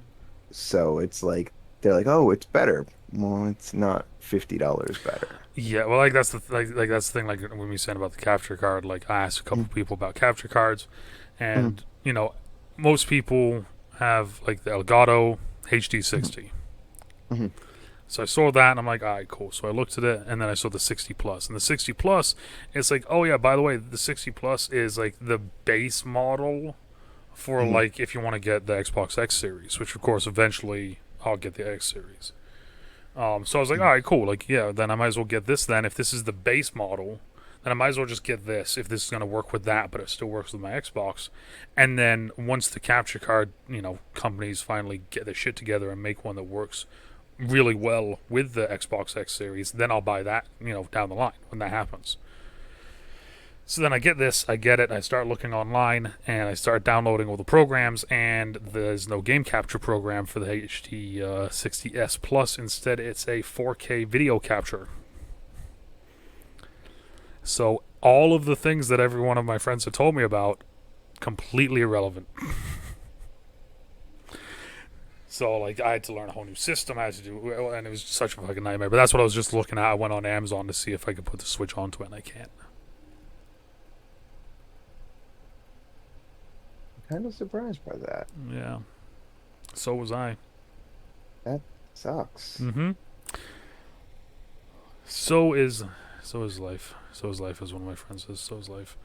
But yeah, no. I mean, like I said though, I've thought about getting a Switch just so I could play Pokemon. Funny story that a lot of people here don't know, because this is a very, very early Husky thing. I used to do Sunday morning cartoons.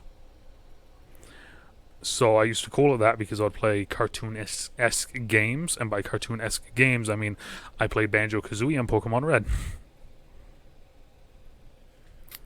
And I used an emulator on a website of, I think it's called PlayR. Is that the name of the website? Let me look this up real quick. PlayR.gg. Is this it? Nope, that's not it. Get off of that real quick. Alright, then I have no idea what the name of the website was. Anyway, I used to... Oh, wait, is that PlayR Pokemon? Is this it? Confirmation that it's all over for PlayR. Whoa. Oh. Apparently, the website that was playing stuff on no longer exists now. But I used to have a website that I used to play Pokemon on. And I used to do that every Sunday morning.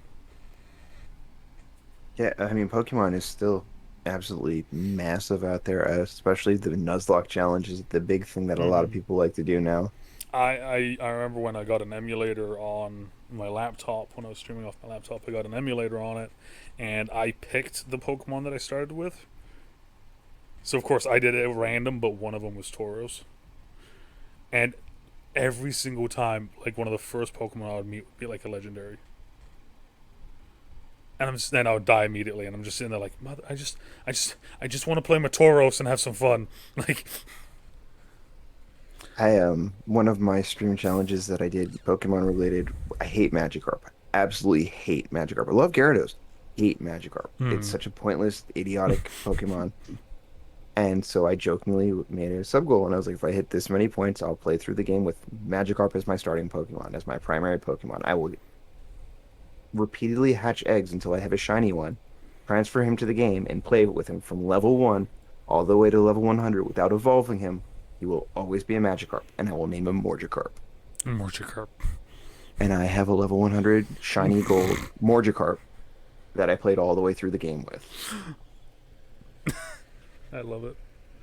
I love that. I hate Magikarp. One of the ones that I did back in the day, there was the save glitch. Did you ever do that?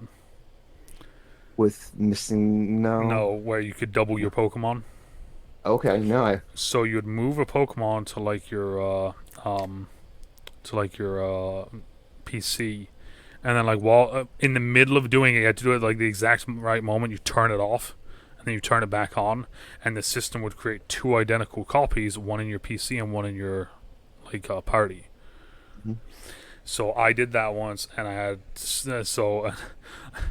I did it, and then I played against my cousin, who was smaller than me, younger than me, and I went. So it was him, learning the game of Pokemon versus my 6 level 100 Charizards. And it was just such a dick thing. But like, yeah, there's an old glitch where like if you start moving one over, you turn it off, turn it back on, and then if you did it right, you would have two of them. that's fantastic. I was gonna say that's like missing no, where you would go up and down. That broke my Pokemon Blue. So my Pokemon Blue no longer worked, which sucked because that was the one that I had all of my best Pokemon on. Pokemon Red was my fuck around game. Pokemon Blue was my diehard one, and I got Missing No on it because I was like, yeah, why not? Let's get Missing No. I have every other fucking Pokemon. And then it broke my game, and I was like, oh, I don't have every Pokemon anymore. I feel that pain. Sad days, sad boy days. All right, so Nintendo, future of Nintendo. Let's do this. Future of Nintendo. Game you were looking most looking. Future of Nintendo. The game you're most looking forward to.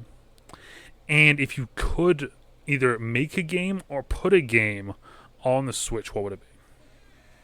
So the future of Nintendo is fully supporting the Switch. They said for at least I think it's like 5 more years or something. They do not plan on replacing this with a new system or anything. Okay. Every 2 seconds, there's a website talking about the Switch Plus or the new Nintendo Switch fancier model and whatnot. But Nintendo's like, no, we're not doing that. Like, we're making all this money on this. We're not going to just suddenly create a new system. That would be dumb. Fair.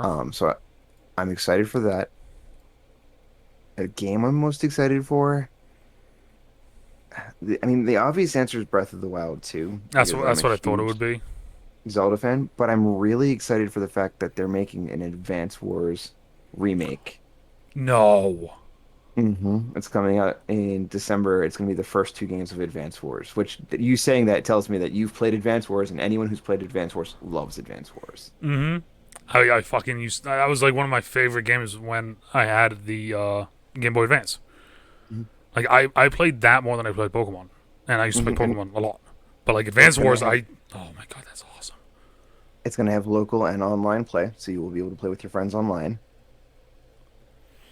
And Jagger is entirely right too. Metroid Dread, because a new 2D Metroid. Always a fan of I Metroidvania. was gonna say Always a fan. I remember because Nintendo just did a big like thing right recently within the Mhm. past couple months. I was gonna say because I Yep. remember sending Dana a bunch of stuff, and I remember Metroid being one of them. That's exciting because Yep. Metroid's a title that I feel like is one of the OGs that has just kind of been left alone and kind of forgotten. That They shouldn't be.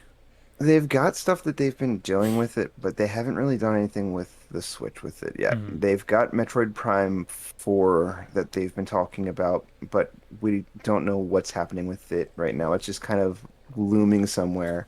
Okay. Um, Dread is going to be the first 2D one to be done in years, years and years and years. I don't even remember the last time a 2D Metroid came out.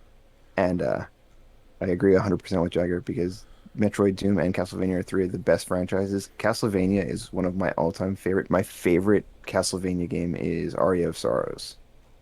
It's absolutely wonderful. It's a character who's not a standard Belmont and fantastic character. His name's Soma Cruz. He basically ends up in Dracula's castle, and you kill a bat right off the bat, and he absorbs the soul of it and can start casting bats. Huh.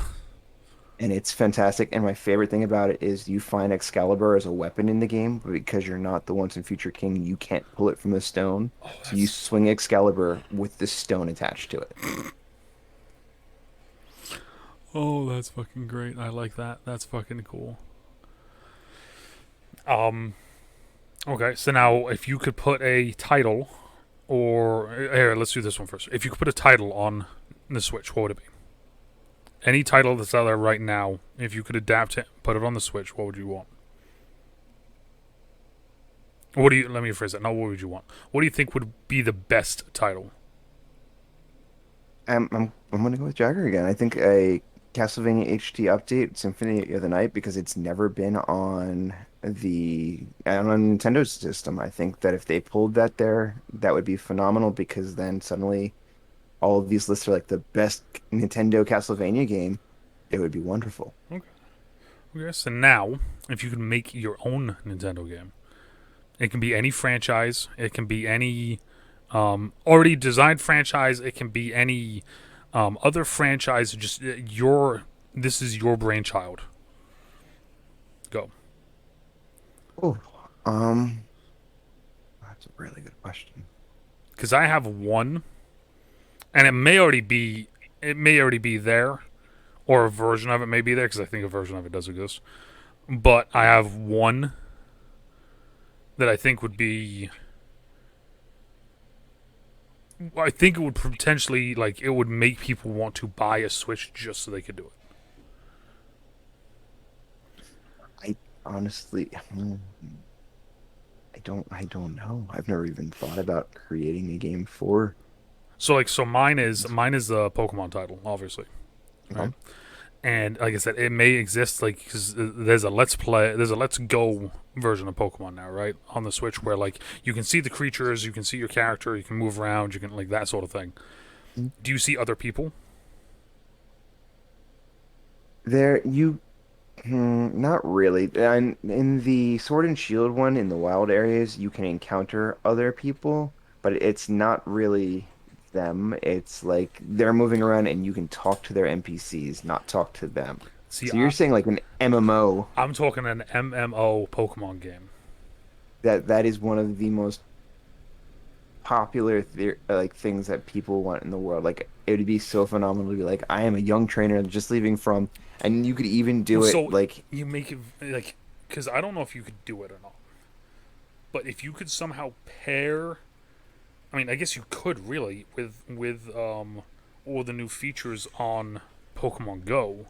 You could pair it with that where like you have the map of the world basically.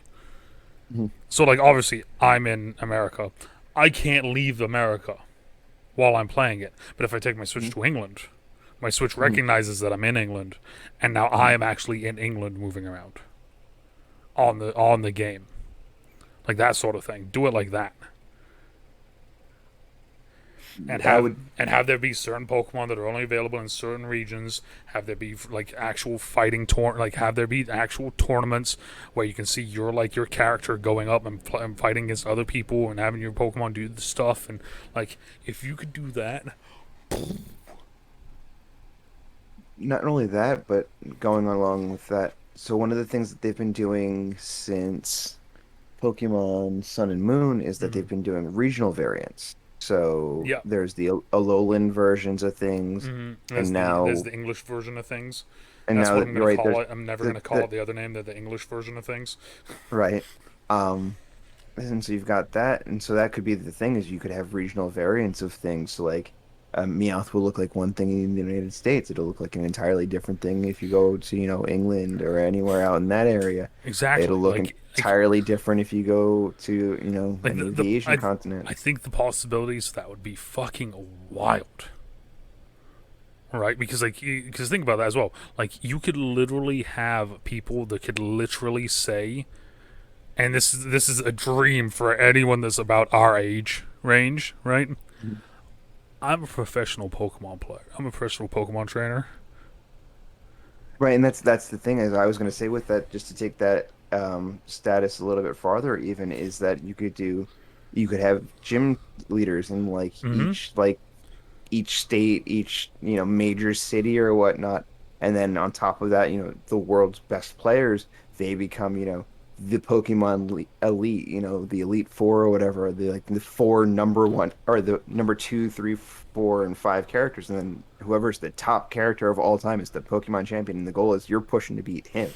I mean, imagine that. Like, make it like the Olympics, right? An every 4 year thing or every 2 year thing. Make it 2 year. Because if you do four, it could be a little bit too much for a video game, right? Too much time. Mhm. Make it four.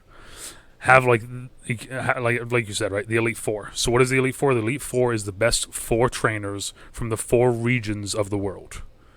So you would have to region off the world into four areas, which is fine. Do it, right? So now you have that.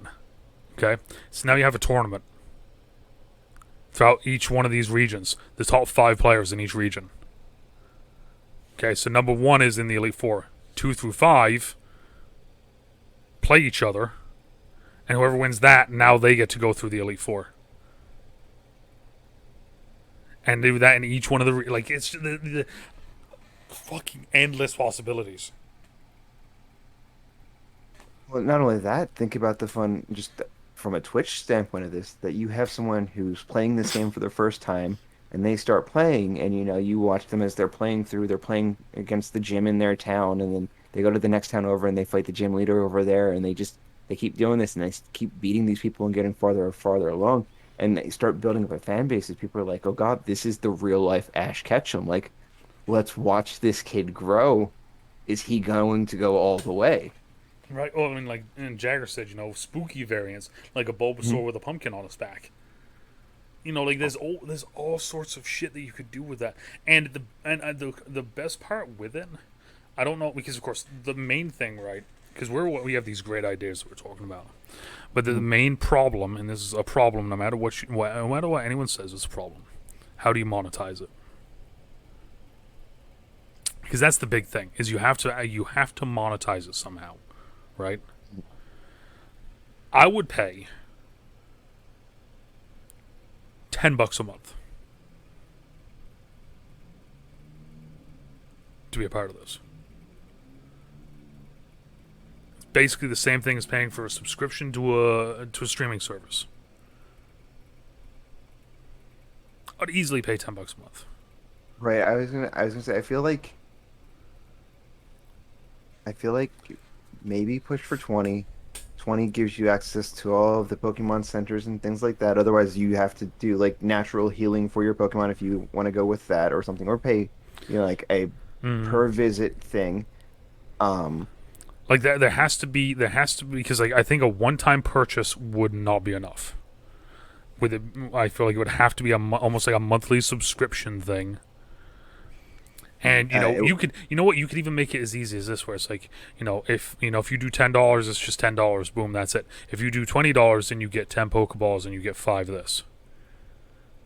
and the other thing is, it's got to be televised. So like Mm-hmm. each gym will have like its quote unquote station so that you can watch that gym at any given point and be like, okay, cool, what's happening at this gym? Oh, no one's really And doing anything with it right now. you know what the best part about that would be? Because there's a beautiful way to do that, and it's technically televised, but not technically televised.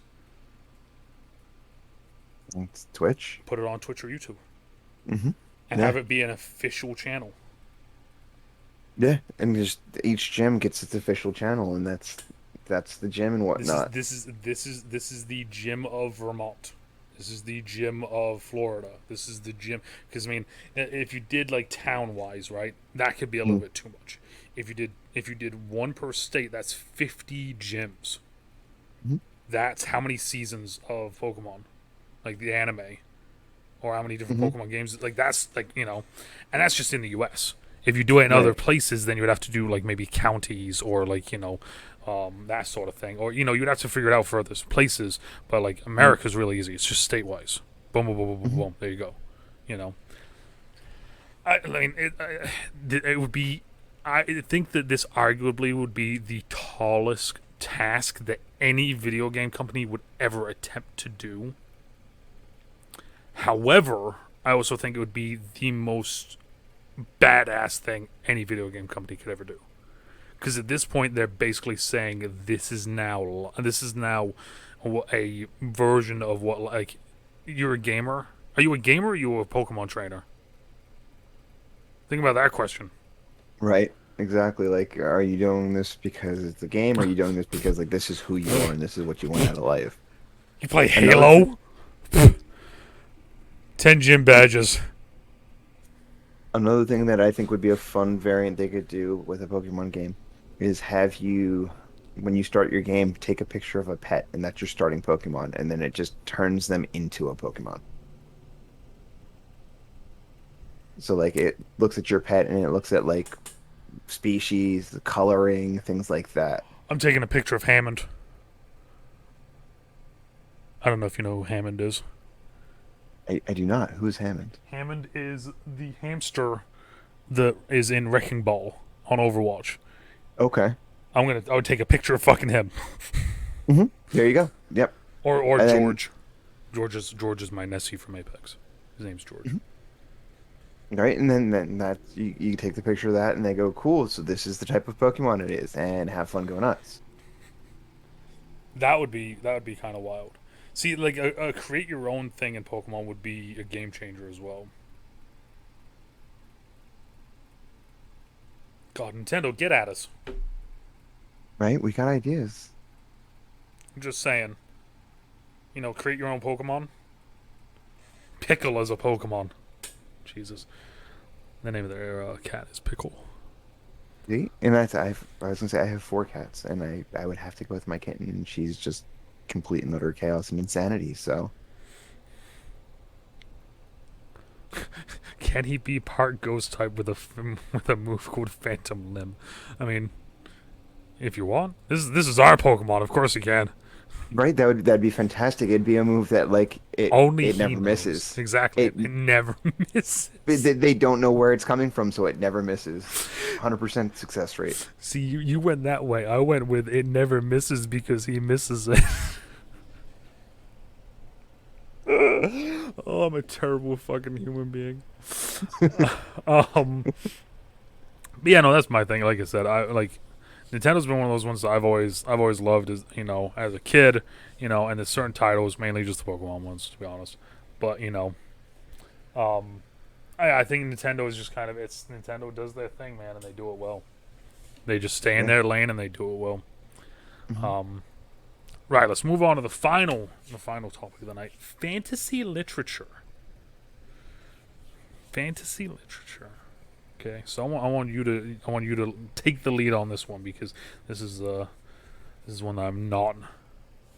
So I have read a lot of fantasy. I Before I purchased a Switch, I used to read probably about 50 to 60 books a year. Okay. And fantasy is my go-to genre. I've dealt with urban fantasy, I've dealt with gothic fantasy, I have dealt with just your standard adventure fantasy. I've done high fantasy. So urban fantasy is a type of fantasy that's based on the real world. It's events that take place in places you could actually visit, but with a fantasy aspect. Mm-hmm. One of the most popular series right now that is an urban fantasy series that I absolutely love and adore is the Dresden Files. It's about a wizard PI in Chicago who advertises in the phone book. His name is Harry Dresden, and he says, "Hey, I'm Wizard PI. I specialize in finding lost people and things. I do not do love potions. I do not do charms and things like that. I'm in the book. You can find me." Hmm. Oh, I love the Dresden Files. Absolutely love them. The audiobooks are read by James Marsters, who played Spike I, on Buffy the Vampire Slayer. I can hear Jagger's voice, like kind of raising his voice and saying that in my head right now. It's fucking hilarious. Yo, he reads Dresden the Dresden is books. Dresden is phenomenal. He's very much Oh. your Spider-Man type of character in that he's the underdog who he's powerful, but he's still the underdog against a lot of the people he fights, and he comes up with ways to win, and it's wonderful. Okay. Um, as to adventure fantasy, I have read so many. When I was younger, I started with the Pawn of Prophecy and the Belgariad, and then from that I led into the Malorian, and that was this thing about small kitchen boy who's raised by his aunt, and he has a huge destiny in which he's going to become the king of, and I don't remember the name of the place he becomes king of, and they go on an adventure, and Hmm. his grandfather is a wizard, and his aunt turns out to be a famous sorceress, and so forth and so on. And It sounds like something that begins with H.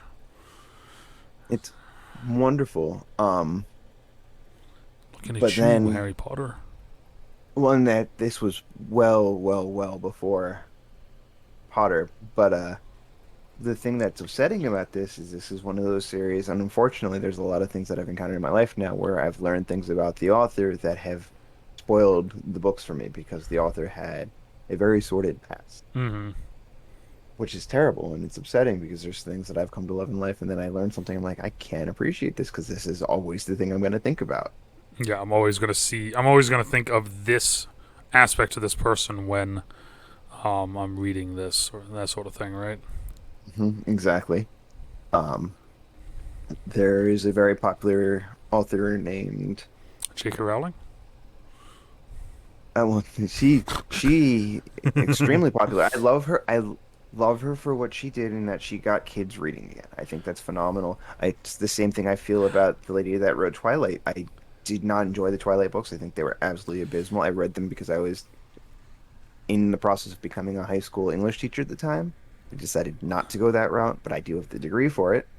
I will say Um, this: I love the Twilight series, not the books, the movies.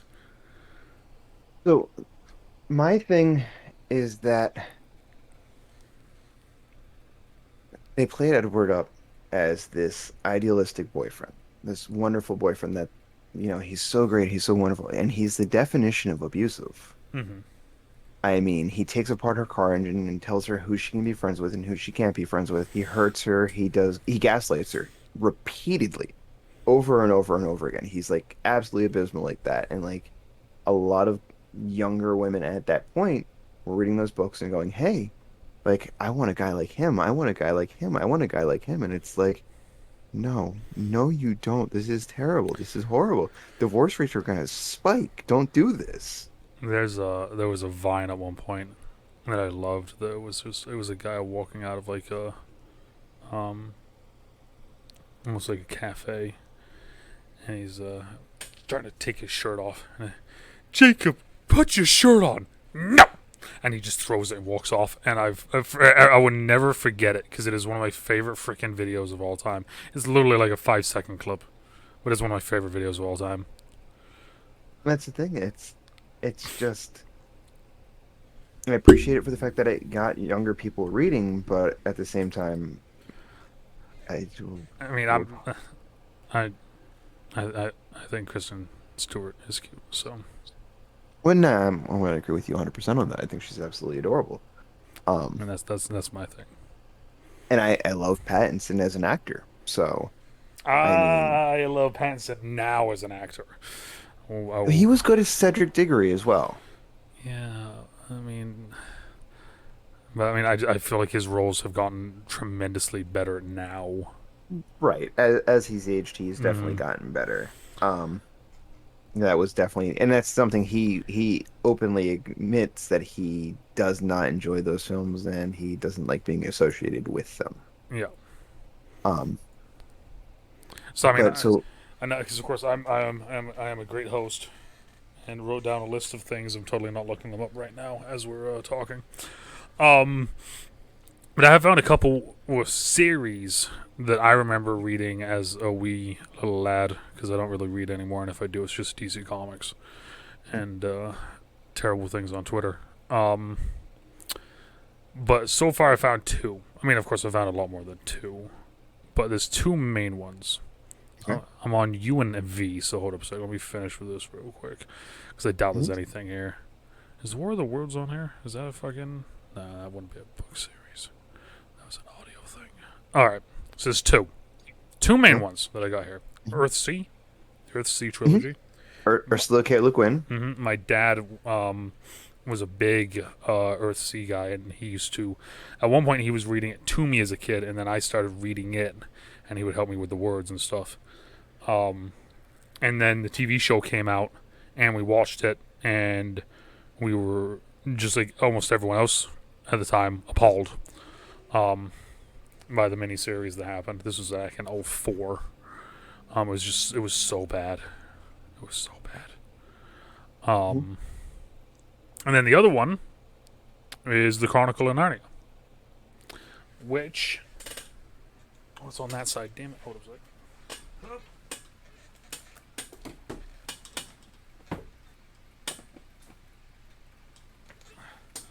Don't mind my fudge sticker that I have on this from when I was a child because I was a little idiot. I have this right here, the complete Chronicles of Narnia set, and this thing is from. Oh man, let's see if I can find the date on one of these. So that's what I guess. The first book cost £1.95 or pence, I guess. Where the fuck would the date be on this? Emma Sparks. No idea who that lady is. I say generally it's right in the front of the book. They'll have the copyright date and a publication date. First published in 1955. 16th impression, April 1986. So I'm going to Mhm. say this is the 86 version. So I have Right. literally the entire thing here. I took one of my capstone courses in college was on C.S. Lewis. We did Narnia. We did I, I so many of his other things, and I love C.S. Lewis for what he did. I got I will always remember in that class that we read The Final Battle, and my teacher was like, "Cool.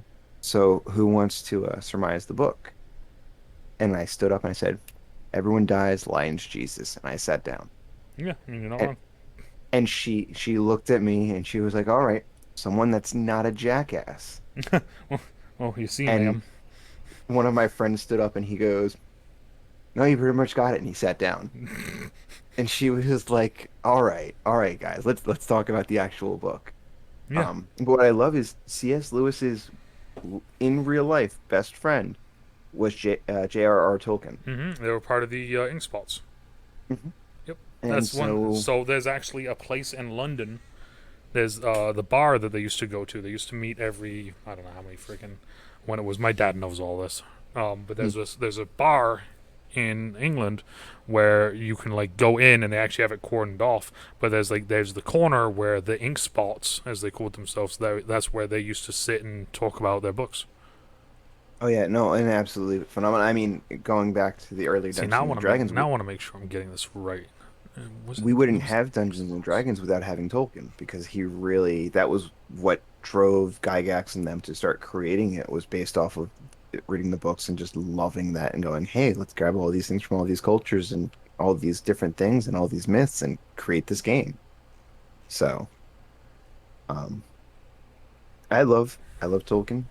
I love his books for what they were. I've read them once. I feel like and I this is a very controversial opinion, but I feel like Tolkien wrote those books because he loved the sound of his own voice. They're wonderful, but Only there's reason so why I have many a words, podcast. No, I'm joking. Um, it, so many mhm. reasons that like he just used words that he just didn't need to, and the scenes just dragged sometimes. I mean, it's brilliant language, beautiful language, but at the same time, it was just like, I got it. You're patting your own back. We're very proud of you. Congratulations, buddy.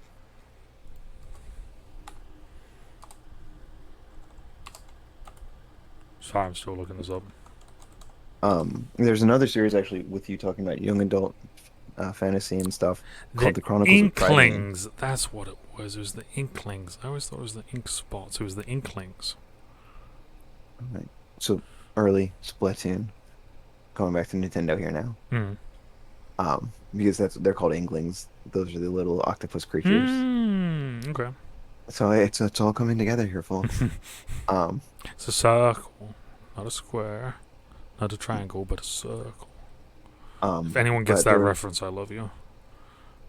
there's a series called The Chronicles of Prydain, which actually there was a Disney film called The Black Cauldron, which was based Hmm. on that series, and the first two books were kind of merged into one to do that film. I absolutely love this series because the main character is he's a farm boy who he's like, I want to go on adventures. I want to do these things. I want to do wonderful things. I want to go out and do these things. And they're like, all right, you want a title? You want to be someone fancy on this farm? Your name is Taryn. You're the assistant pig keeper. And he's like, that's a terrible title. I don't want that. And then he ends up running out doing this adventure and he ends up losing a friend on it. And he's like, adventures suck. I don't want to do this anymore. And Adventures suck. he keeps ending up on them. And then one of the books is literally him going and he was an orphan on this farm and no one knows anything about his past. And they're like, like you've been here your whole life. We know who you are. And he goes, yes, but I'm in love with this princess that I've repeatedly had these adventures with, and I don't want to be the assistant farm boy that, proposes to her. Like I want to find out who I am. So he goes on this whole huge quest in one of the books to find who he is. And it's not like epic battles and stuff like that. It's him learning to embrace that it doesn't matter where you came from, it's who you are. Hmm. And so at the end of the book, they're like, so who are you? And he goes, I'm Taryn, the assistant pig keeper. Like, it doesn't matter what came before this. I know who I am. She knows who I am. That's all we need. And I love the growth of that because as a younger individual reading something like that, that's something you think about or you don't think about, but it's such a formative thing when you're younger. Like, who am I? Hmm. Why am I who I am? What's my importance? Which I would even say today that's a big question for a lot of people still, Hmm. and I wouldn't say even say just younger. I would say in general right now that's kind of a big one. Just kind of the who am I, thing. I mean, and it's one of those things like it's I used to like reading when I was a kid. As I grew up, I hated reading because it was one of those things where I went from being in England as a kid where I wasn't forced to read to coming to America where you were basically forced to read for English class. And Mhm. I don't do well with people saying, here, read this. Why? Because I told you to. I don't want to read it. Doesn't matter, read it. I don't do well with that. So I wouldn't Right. read stuff. And, as the years went on, I stopped reading. And of course, like I said, DC Comics kind of got me back into reading. Um, and as much as people, might say, like comics are, that's not really reading, Um, at the same time, I would argue, okay, and hand them my 8-pound Darkest Night book that I have and say, read it. Right, and that's I would argue because the stories that are told, even though they use the medium of art for a lot of it, it's Hmm. still a story. It's still reading.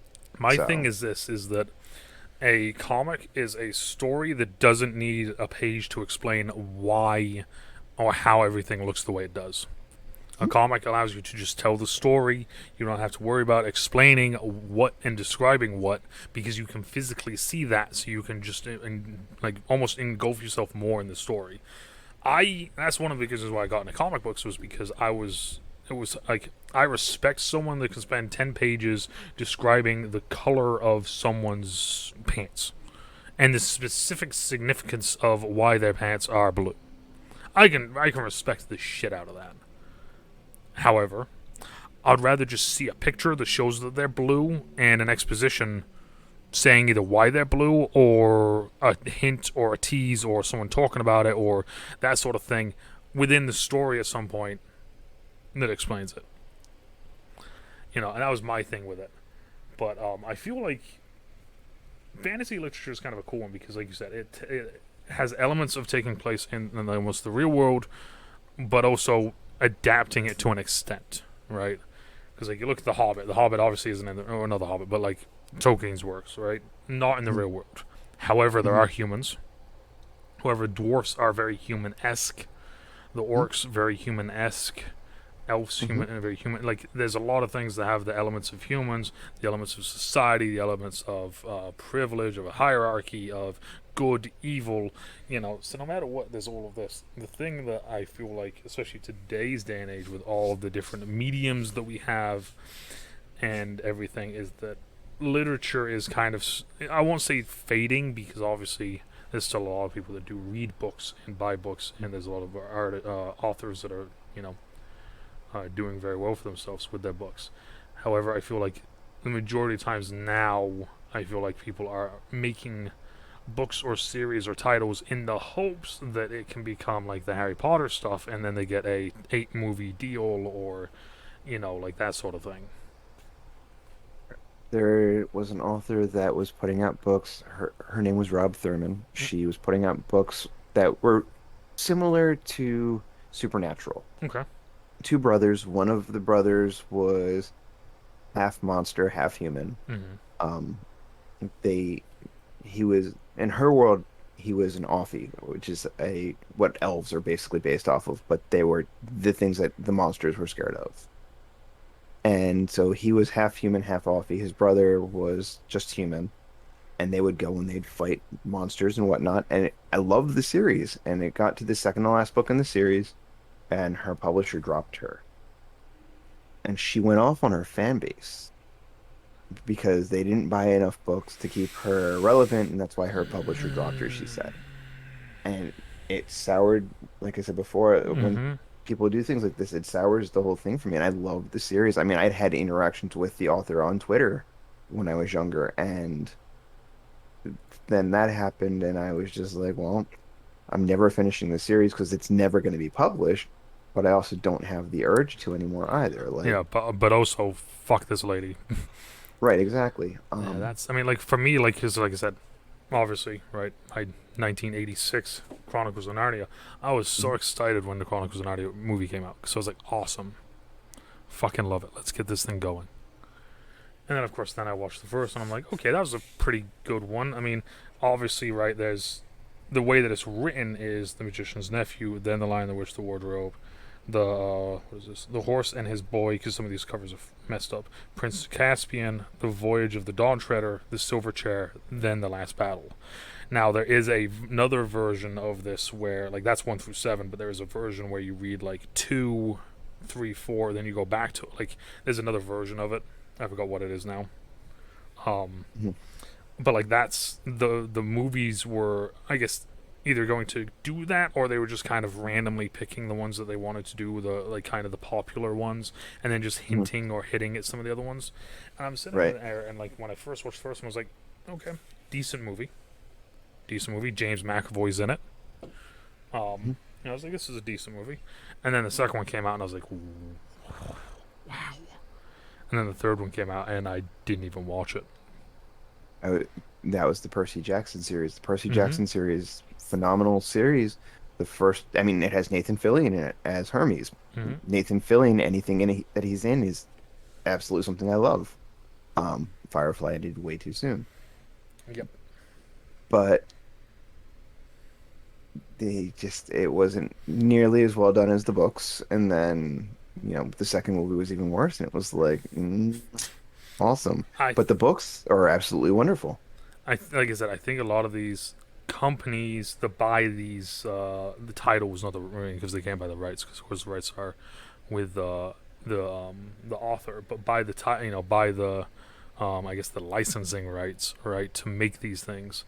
I think that they all look to look to Lord of the Rings. They look to Harry Potter, and they go, "That's what we're gonna do.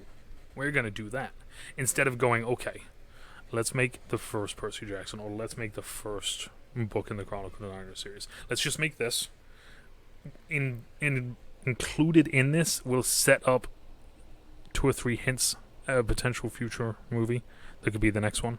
We won't go extreme with it. Just a couple of things, And that's it, though. This is just it. This is the only one we're gonna do. We're gonna tell the main actors, like, look, this could potentially be a multi-film thing, or it's gonna be a one-film thing.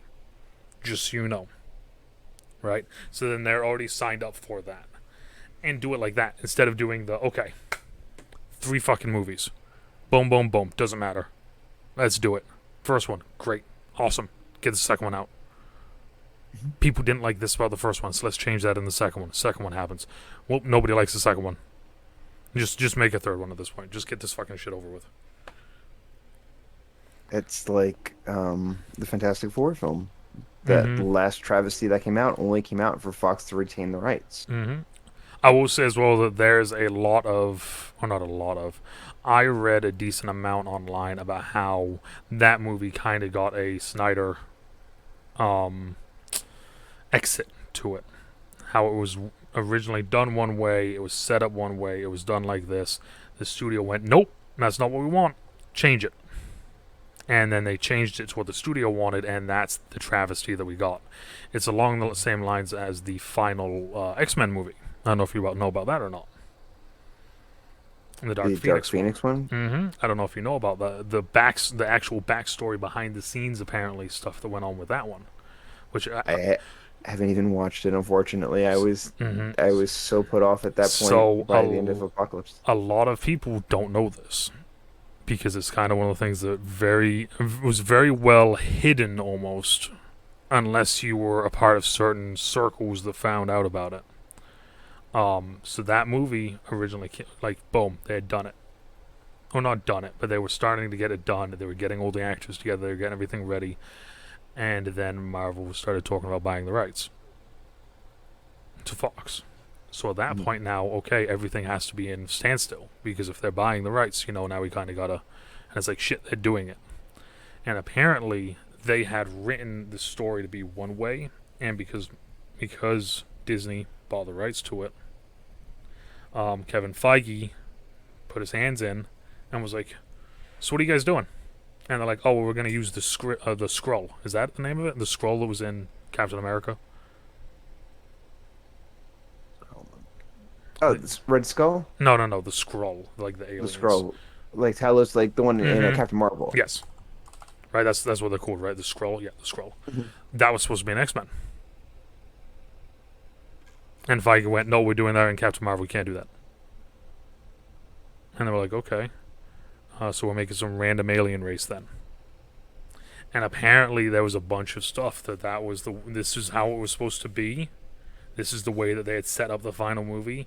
And Feige said no because he was either using elements of it in his things, or he didn't want that to overpower what he was doing.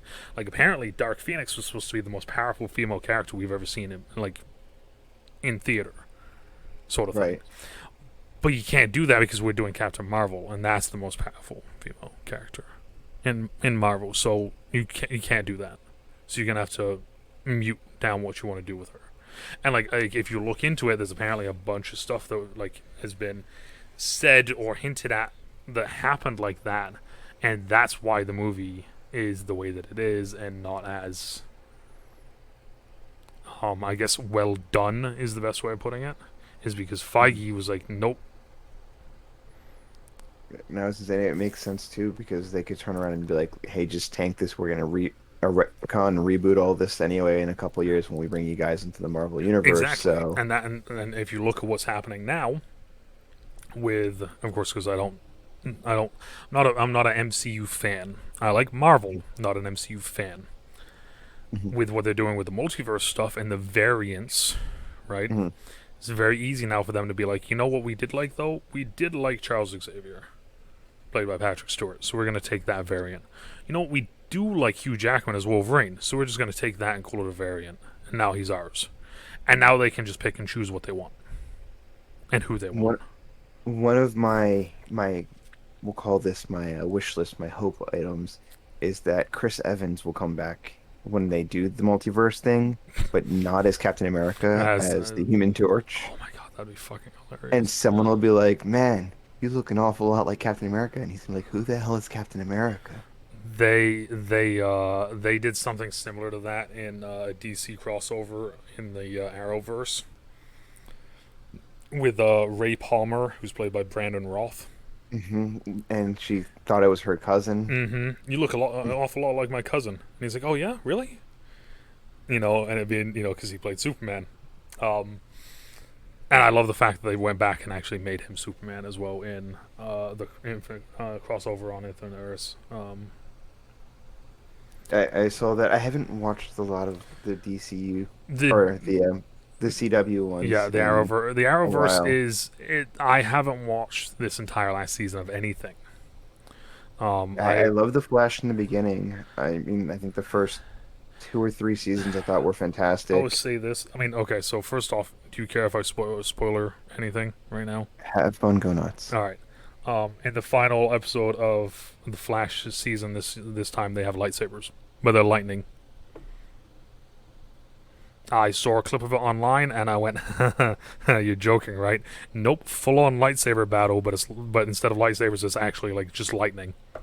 But they have like a full on lightsaber battle. I'm sitting there like, I'm kind of glad I didn't watch the season. Like Oh for me, the Arrowverse kind of died with Arrow. Like the following season of everything just didn't seem right when I was watching it, and I figured out it was because Arrow wasn't there, and like Arrow I felt was the grounding of all the shows. Like no matter what, Arrow was doing this, you know, Right. and without that, the show's kind of just to me kind of dispersed. But yeah, no. So like yeah, with the literature though, it's I feel Mhm. like a lot more of these companies now, and even the authors are thinking of like the story. They're more thinking of what could it potentially become, if that makes I, sense. I know one of the other big things with authors, because one of the authors I really like was talking about this, is the rights with audiobooks is a Mm-hmm. big thing. Because apparently they make a lot more money on audiobooks than they do on their actual novels that they sell.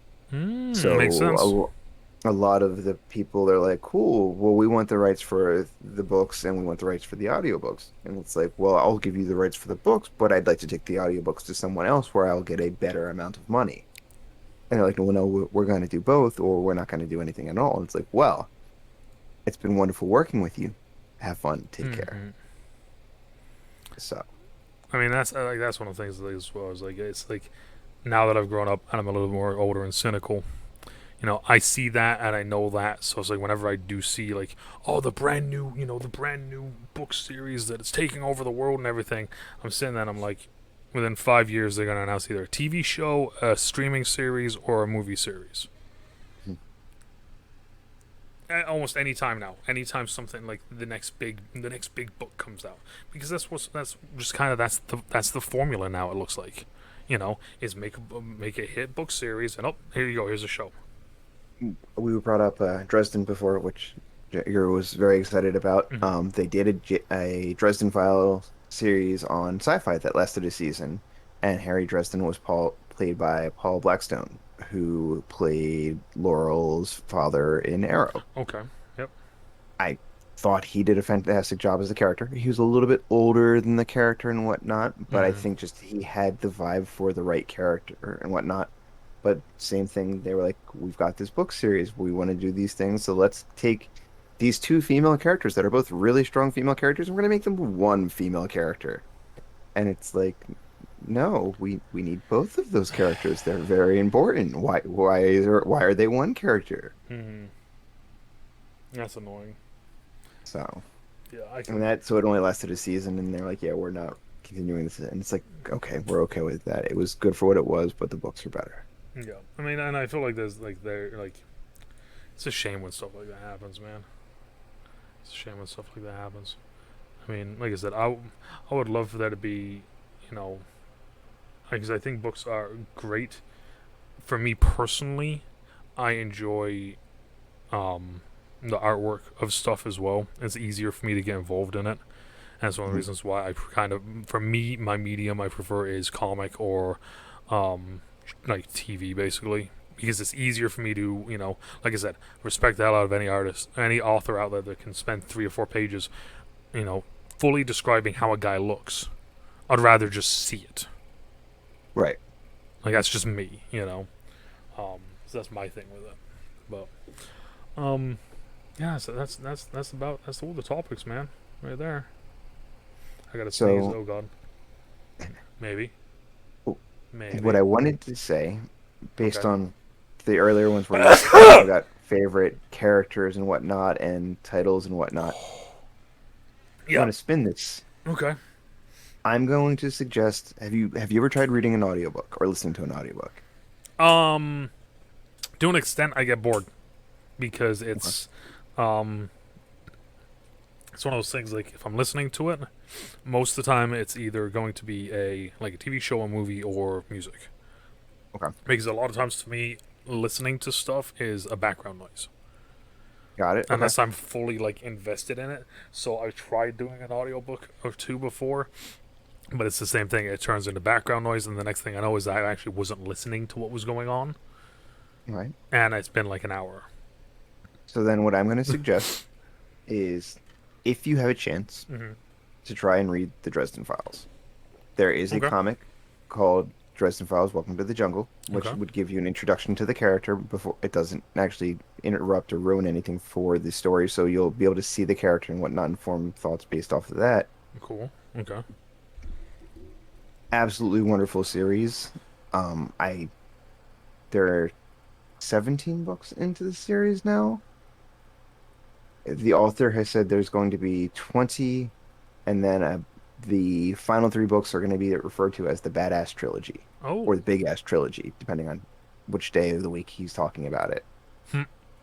So, um, but it's gonna be massive, and I'm extremely excited for it. And obviously, Jagger is also very excited.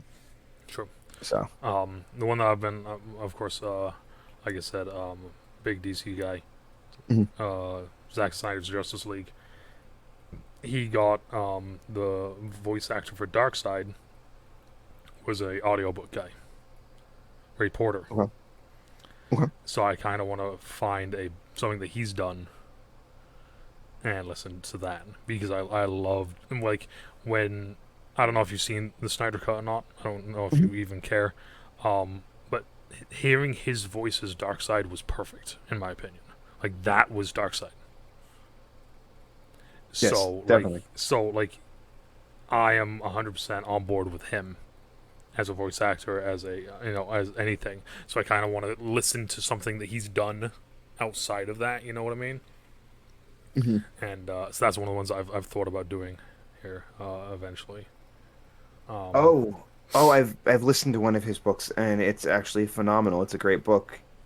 The book's called We Are Legion, Oh, And what it is, the main character is a guy that his wife, I think his wife left him. And so he basically agrees to an experiment where they implant his mind into a computer and okay. they fire it off into space. And he reproduces as ships that each ship has an aspect of him. So one of them is like the Star Trek version because he's a Star Trek fan. And then another one calls itself Goku, and then another one calls itself, and they go Interesting. out colonizing the universe. Huh. So, I love the series. I've listened to the first book. I haven't gotten into any of the other ones, but I have to. That's awesome. I mean, that sounds like a really cool series. I mean, and that was one of the things that I loved about Zach choosing him. Right, was the fact that like, yeah, this is a guy that's going to be CGI, so we don't Hmm. need an actor. We need the voice. Right. And he goes out and finds an audiobook guy, and it was like apparently it was someone that like on like his I think the name of his company is Stone and Mortar. I could be wrong about that. No, Stone Quarry. It was one of the people in there was like, hey, have you heard of this guy? And like he went, heard him, went and asked him to do a reading. He did a reading, and then it was like, there we go, done. You know, Mhm. so yeah, kind of crazy. But yeah, no, that's one of the ones I want to do though. Eventually, is I want to listen to something that he's done. Um, Yeah, it's a good series. Because I was gonna say with the Dresden, the audiobook is read, like I said before, by James Marsters, who played Spike on Buffy the Vampire Slayer. oh, okay, okay. So that one's fun because I've been listening to those. I've read the books multiple times, but I've been listening to them, and I can't hear his voice as anyone else anymore. Like he's become Harry Dresden in my I mean, mind. that's awesome. When that happens, that's such a cool thing. It's the same thing with me with Matt. Is it Matt Smith? No, Matt Ryan. Matt Ryan. Don't even need to look it up. Matt Ryan. Matt Ryan is the guy who plays Constantine in the Arrowverse, Yes. and he's also done the voice for some of the animated stuff. Which the DC animated have been amazing. If Mm-hmm. their films were as good as the animated, it would be the most amazing thing ever. So I'm really excited. Oh, I'm hoping that eventually, when they do like Justice League Dark or stuff like that, that they move him in with it. You know what I mean? It would be phenomenal. He is hands down definitely Constantine. I mean, that's the thing is like I can't. I there's no other Constantine. Like I think that um, Keanu Reeves did a good job as Hmm. Constantine for what it Hmm. was back in that day. Matt Ryan is Constantine. He's got the voice, he has got the mannerisms, he has got the attitude, he's got Mm-hmm. the posture. Oh, and there was something that I remember listening to an interview with him, and he said, that like the character of Constantine is from Manchester, and he's like, which is like 20 minutes away from where I grew up. He goes, so like, he knows the accent, but he's traveled the world, so he doesn't really have any one true accent. He has an accent that kind of changes a little bit. Mm-hmm. And he said, but there's certain things that would come out that are the Manchester tone in the voice. And he's like, so I try to implement that. And he's like, you'll hear there's a couple words that when I say them, it's more with that Manchester tone than with any other tone. He's like, and there's certain words that like I'll say, like I'll put like like a more like Asian influence on it, or I'll put more of like an Indian influence on it because of it, being like he's traveled the world and he's spent so much time in all these different places that like obviously he would have picked up these little mannerisms with certain things. And I'm sitting there and I'm like, this is a fucking TV show guy that's doing this. Like, what the fuck? Like, there's major actors that don't do that. Right. So I was like, God, like, all right, you know. Um, so that's my thing. Like, I love him to death. But No, also, here's a random piece of that you'll never unhear now. As soon as I say this, Assassin's Creed Black Flag. He's the main assassin that you play as. Matt Ryan does I that voice. I have to be honest, having only just recently got a PlayStation 4. I've never actually played most of the Assassin's Creed I games. will say that Black Flag is arguably the best in the entire franchise Okay. because you get the aspect of being an assassin and the aspect of being a pirate. Okay. All right. Um, that's just also my opinion. But anyways, thank you for coming on though. I really do appreciate it. Oh, it's been a blast. It has, it has. I was really excited about today, and it was a lot of fun, like I thought it would be. Um, Yeah. I'm going to leave a link to your Twitch. Is there anything else you want me to leave a link for? No, I mean that's perfectly good and fine. All right, so we're gonna leave a link to your Twitch down in the description down below. Make sure everyone to go check out Mormon. He does. When do you normally stream? Because I I have Twitch up on my fucking laptop here now, right. I do 24/7. So I just normally 8 to 10 or 11 Central, Friday, Sunday, and Monday. there you go. Make sure to go check him out. A lot of fun. One of the nicest guys I know, and a huge positive motivation. And a Um, very shiny head. and a very shiny head who likes slick things, mainly Switch games. Hmm. But like I said, thank you for coming on, though. I really do appreciate it. And as always, everybody, depending on where you are, good morning, good afternoon, good evening, good night. Stay out of trouble, stay safe, and we'll talk to you all later. Bye.